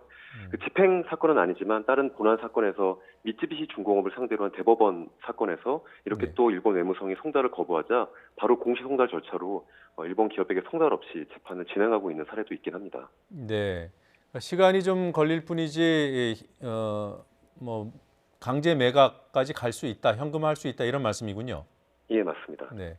자, 일본 정부는 이렇게 얘기합니다. 현금화는 루비콘 강을 건너는 것이다. 그러니까 뭐 한일 관계에 돌이킬 수 없어진다 이런 입장인 것 같습니다. 이런 부분들이 이게 뭐 국가 간 관계 문제이기 때문에 피해자들에게 실질적으로 압박이 되지 않을까 이런 우려도 드는데 어떻습니까? 예, 당연히 압박이 되죠. 할아버지 할머니들께서 지금 상황을 절대 모르지 않으시고 있고요. 네. 판결 이후에 1년 동안 일본 정부 그리고 일본 기업이 이렇게 피해자들의 정당한 권리 행사에 대해서 국제법 위반이다, 레드라인을 건너는 거다 이렇게 얘기하는 것에 대해서 굉장히 분노해하십니다. 근데 그럼에도 불구하고 외교관 협의나 그런 보복들에 있어서 피해자들이 할 수 있는 것은 어쨌든 자신의 요구를 계속 하는 것밖에 없을 것 같습니다. 그래서 저희들도 법이 정한 절차를 계속 나아가는 것 말고는 다른 선택은 없습니다. 네. 그러니까 법적인 대응 말고는 그러면 또 어떤 대응이 가능할까요? 너무 일본 정부와 기업이 이 문제에 대해서 강경한 태도를 보이고 있어서 저희는 좀 국제적인 여론을 만들어 볼 계획들을 갖고 있습니다. 그래서 어저께 대법원 판결 1주년을 맞이해서 유엔 인권 절차에 피해자들의 목소리를 전달하는 진정을 하는 것들에 대한 발표를 했고요. 좀 구체적으로 말씀드리면 일본 제철의 강제동원 대신 이춘식 할아버지와 미쯔비시 중공업 동원되셨던 양금덕 할머니 두 분을 청원인으로 해서 과거사 특보나 유엔의 여러 기구들의 지금 이 문제가 계속 일본 정부와 일본 기업의 방해로 인해서 피해자들의 권리 실현이 늦어지고 있다. 이 문제에 대해서 좀 국제적인 여론 그리고 주목을 요청한다라는 레터를 보냈습니다. 네. 그거는 뭐 어떻게 보면 이제 여론전이라는 한계가 있는 것이고 조금 전에 법적인 절차를 밟을 수밖에 없다고 했는데 혹시 현금화하는 시점을 어느 정도 구체화하고 계십니까? 저희가 처음에 매각명령 신청을 했을 때 연내 현금화가 가능할 거다라는 예상을 드린 적이 있었습니다. 네. 그런 게 일본 외무성의 서류 방송으로 조금 더 늦춰질 수밖에 없을 것 같고요. 네. 저희는 내년 상반기 정도가 매각명령 결정이 내려지는 시점이 아닐까라고 판단을 합니다. 근데 그 매각명령 결정이 내려진다고 바로 현금화가 돼서 피해자분들에게 배상이 이루어지는 건 아니고요. 네. 그 결정이 나온 이후에 어떻게 일본 기업의 자산을 매각할지에 대해서 조금 더 재량의 여지가 있습니다. 그렇기 때문에 뭐 바로 불가역적으로 현금화가 이루어진다기보다는 그 결정 이후에 다시 한번 일본 기업과 협상할 수 있는 여지는 있다고 봅니다. 그때도 안 되면은 내년 안에는 현금화가 가능해요? 내년 상반기 정도로 저희가 만약 일본 기업이 모두 이런 절차들을 거절한다고 했을 때 내년 상반기 정도로 예상하고 있습니다. 아, 상반기가 일본이 그 매각 결정 이후에도 거부할 경우에 상반기까지로 보시는군요. 자, 일부 언론에서는 그 지속적으로 그 한국과 일본 기업들 또는 한국과 일본 기업에 더해서 한국 정부가 출연한 기금으로 배상을 할 수 있지 않겠나 뭐 이런 방안들이 거론됩니다. 이런 언론에 보도되는 방안들이 피해자들 수용 가능한 방안인지요? 일단 공식적으로 그런 안에 대해서 피해자들이 수용할 수 있을지 없을지에 대해서 저희한테 의사 확인을 물어본 적은 없습니다. 그렇기 때문에 뭐 어떤 안이 저희가 받아들일 수 있다 없다를 미리 말씀드리는 건 좀 어려울 것 같고요. 네. 그럼에도 불구하고 최소한의 원칙은 있을 것 같습니다. 일본 정부와 일본 기업이 사실 인정과 사과를 당연히 해야 될 부분이고요. 또 판결에서 진 패소 피고인 일본 기업이 이 문제에 대해서 책임 있게 출연을 해야만, 자금을 출연해야만 그런 원칙들이 충족된다면 그 이후에도 좀 더 논의해 볼 수 있는 여지는 있다고 봅니다. 네, 정부 쪽으로부터도 제안받은 적이 없다고 말씀을 하셨네요. 자, 끝으로요. 자, 수십 년을 기다려온 분들인데 배상 판결이 어렵게 나왔지만 또 1년 동안 지금 배상을 받아내는 문제로 또 힘들어 하시는데요. 피해자들에게 배상 판결 이후에 1년은 어떤 시간이었습니까? 정말 본인이 이 절차의 끝을 보지 못하고 돌아가실까 봐 걱정하는 시간이셨습니다. 이 주직 할아버지 계속 내가 죽기 전에 이 절차를 끝을 봐야 되는데 혹시 내가 그 전에 몸이 안 좋거나 건강이 안 좋아지면 어떡할까 걱정을 너무 많이 하시고 계시고요. 또 지난주 일요일 날 이춘면 할머니라고 후지코시를 상대로 소송을 해서 항소심까지 승소하셨던 피해자분이 돌아가셨습니다. 저희가 그 장례식장에 대리인들이 같이 갔다 왔는데 할머니 살아계셨을 때 다들 건강해서 우리 일본한테 사과도 받고 배상도 받자 하셨는데 먼저 돌아가셔서 저희로서는 마음이 무거울 수밖에 없고 정말 하루빨리 이 문제가 고령인 피해자들이 생존해 계셨을 때 해결이 되는 것이 아니라면 이건 일본뿐만 아니라 저희로서도 면목이 없는 상황이 아닐까 싶습니다. 예. 네, 지금까지 징용 피해자 변호하고 계신 임재성 변호사 말씀 들어봤습니다. 변호사님 고맙습니다. 예, 감사합니다.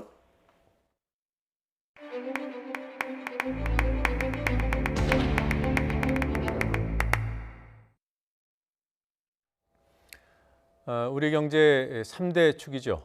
그 가운데 투자, 다소 늘었지만 생산과 소비는 감소한 것으로 나타났습니다.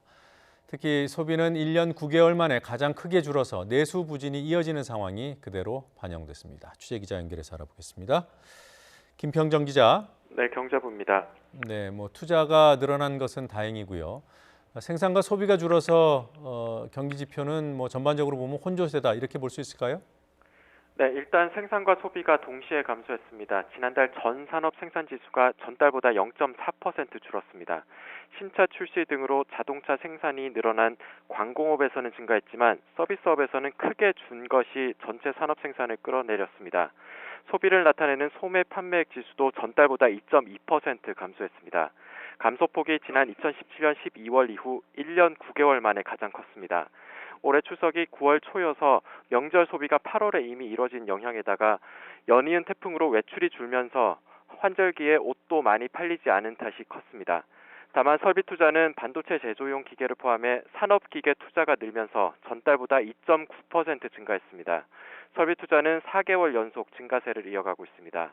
현재 경기를 보여주는 동행지수 순환변동치는 보합, 앞으로 경기를 예상하는 선행지수 순환변동치는 0.1포인트 상승했습니다. 선행지수가 상승한 데 대해 통계청은 바닥을 다지는 것으로 볼 수는 있지만 아직 개선세를 판단하기엔 이르다고 설명했습니다. 지금까지 경제부에서 YTN 김평정입니다. 가을 황사가 또 찾아왔습니다. 미세먼지의 공습, 이런 표현도 가능할 것 같습니다. 설상가상 저녁부터는 중국발 스모그까지 가세할 전망입니다. 날씨 알아보죠. 신미린 캐스터. 네, 야외 스튜디오에 나와 있습니다. 네, 미세먼지 농도 높아지는 건 황사 때문입니까? 네, 오후 들면서 미세먼지 농도가 조금씩 높아지고 있습니다. 중국 내륙 지방에 잔류하고 있던 황사가 서풍을 타고 조금씩 유입되고 있기 때문인데요. 설상가상으로 퇴근길 무렵부터는 중국발 스모그까지 가세하면서 초미세먼지 농도까지 높게 치솟을 것으로 보입니다. 퇴근길에는 미세먼지용 마스크를 꼭 착용하시기 바랍니다. 그래도 아직까지는 대기질이 양호한 편인데요. 하지만 백령도에는 오늘 새벽부터 황사가 관측되고 있고 앞으로 중서부와 남부 일부 지역을 중심으로는 미세먼지 농도가 더 높아질 것으로 보입니다. 저녁부터는 중국발 스모그까지 가세하면서 초미세먼지 농도까지 높아지겠는데요. 미세먼지는 금요일인 내일까지 계속되겠고 일부 지역에는 특보가 내려질 가능성이 있습니다. 내일도 내륙은 일교차가 15도 안팎으로 크게 벌어지겠습니다. 내일 낮 기온은 서울이 19도, 광주가 21도, 부산 23도 등으로 오늘과 비슷하겠습니다. 미세먼지는 주말부터 옅어지겠고 주말 동안 내륙은 대체로 맑고 일교차가 큰 가을 날씨가 이어질 전망입니다. 큰 일교차에 미세먼지까지 겹치면서 감기 등 호흡기 질환에 걸릴 가능성도 무척 높아지고 있는데요. 물을 자주 마셔주시고요. 개인 위생에도 신경을 써주시기 바랍니다. 지금까지 야외 스튜디오에서 YTN 신미림입니다. 올해 김장은 예년보다 2일에서 4일 정도 늦게 담그는 것이 좋다고 합니다. 서울은 12월 3일, 부산은 1월 4일이 김장 적기로 제시됐습니다. 김진두 기자가 전해드립니다. 김치 냉장고가 등장했지만 김치를 대규모로 소비하는 곳에서는 여전히 김장이 중요합니다. 김장은 일 평균 기온이 4도 이하, 일 최저 기온은 0도 이하로 유지될 때 담그는 것이 좋습니다. 기온이 높으면 김치가 너무 빨리 익게 되고 기온이 낮으면 배추나 무가 얼게 돼 제맛을 내기 어렵기 때문입니다. 최근 날씨가 쌀쌀해졌지만 올해 김장 적기는 오히려 예년보다 늦춰질 것으로 보입니다.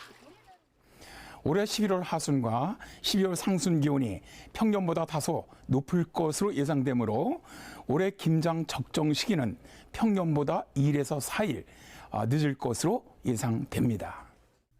서울은 예년보다 4일 늦은 12월 3일이 김장 적기입니다. 대전은 12월 5일, 대구 12월 8일, 광주 12월 13일, 부산은 1월 4일입니다.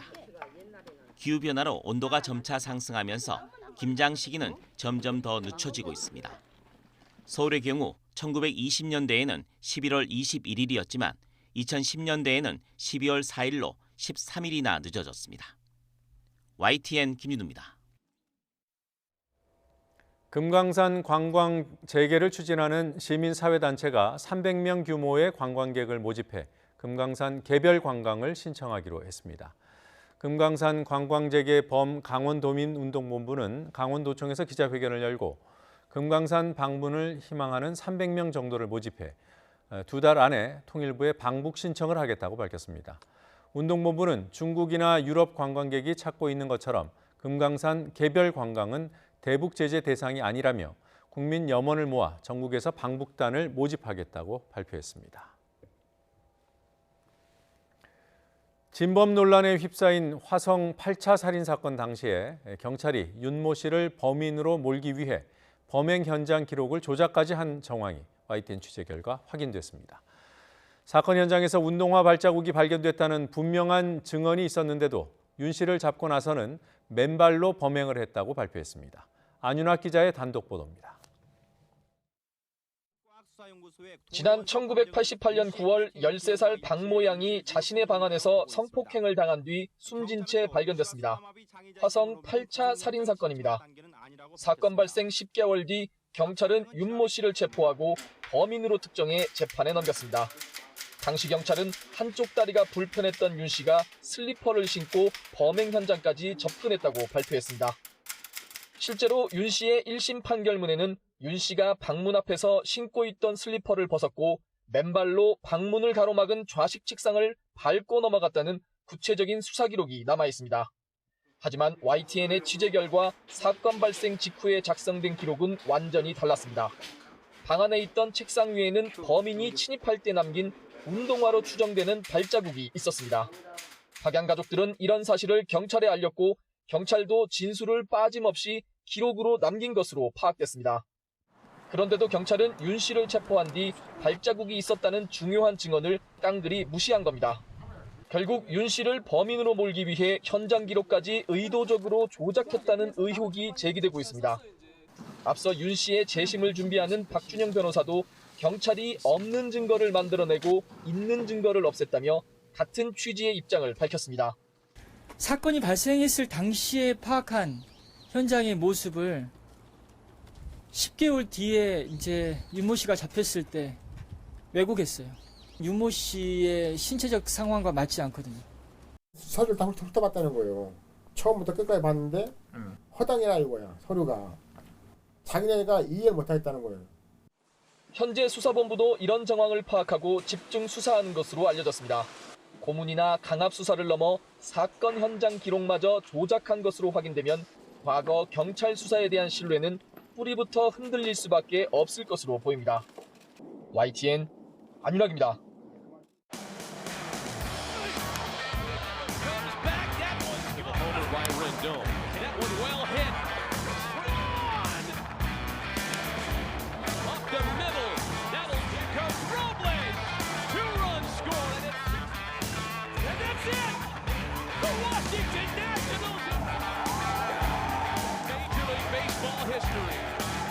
The top of the baseball.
네, 청명한 가을 하늘을 가리는 미세먼지가 몰려오고 있습니다.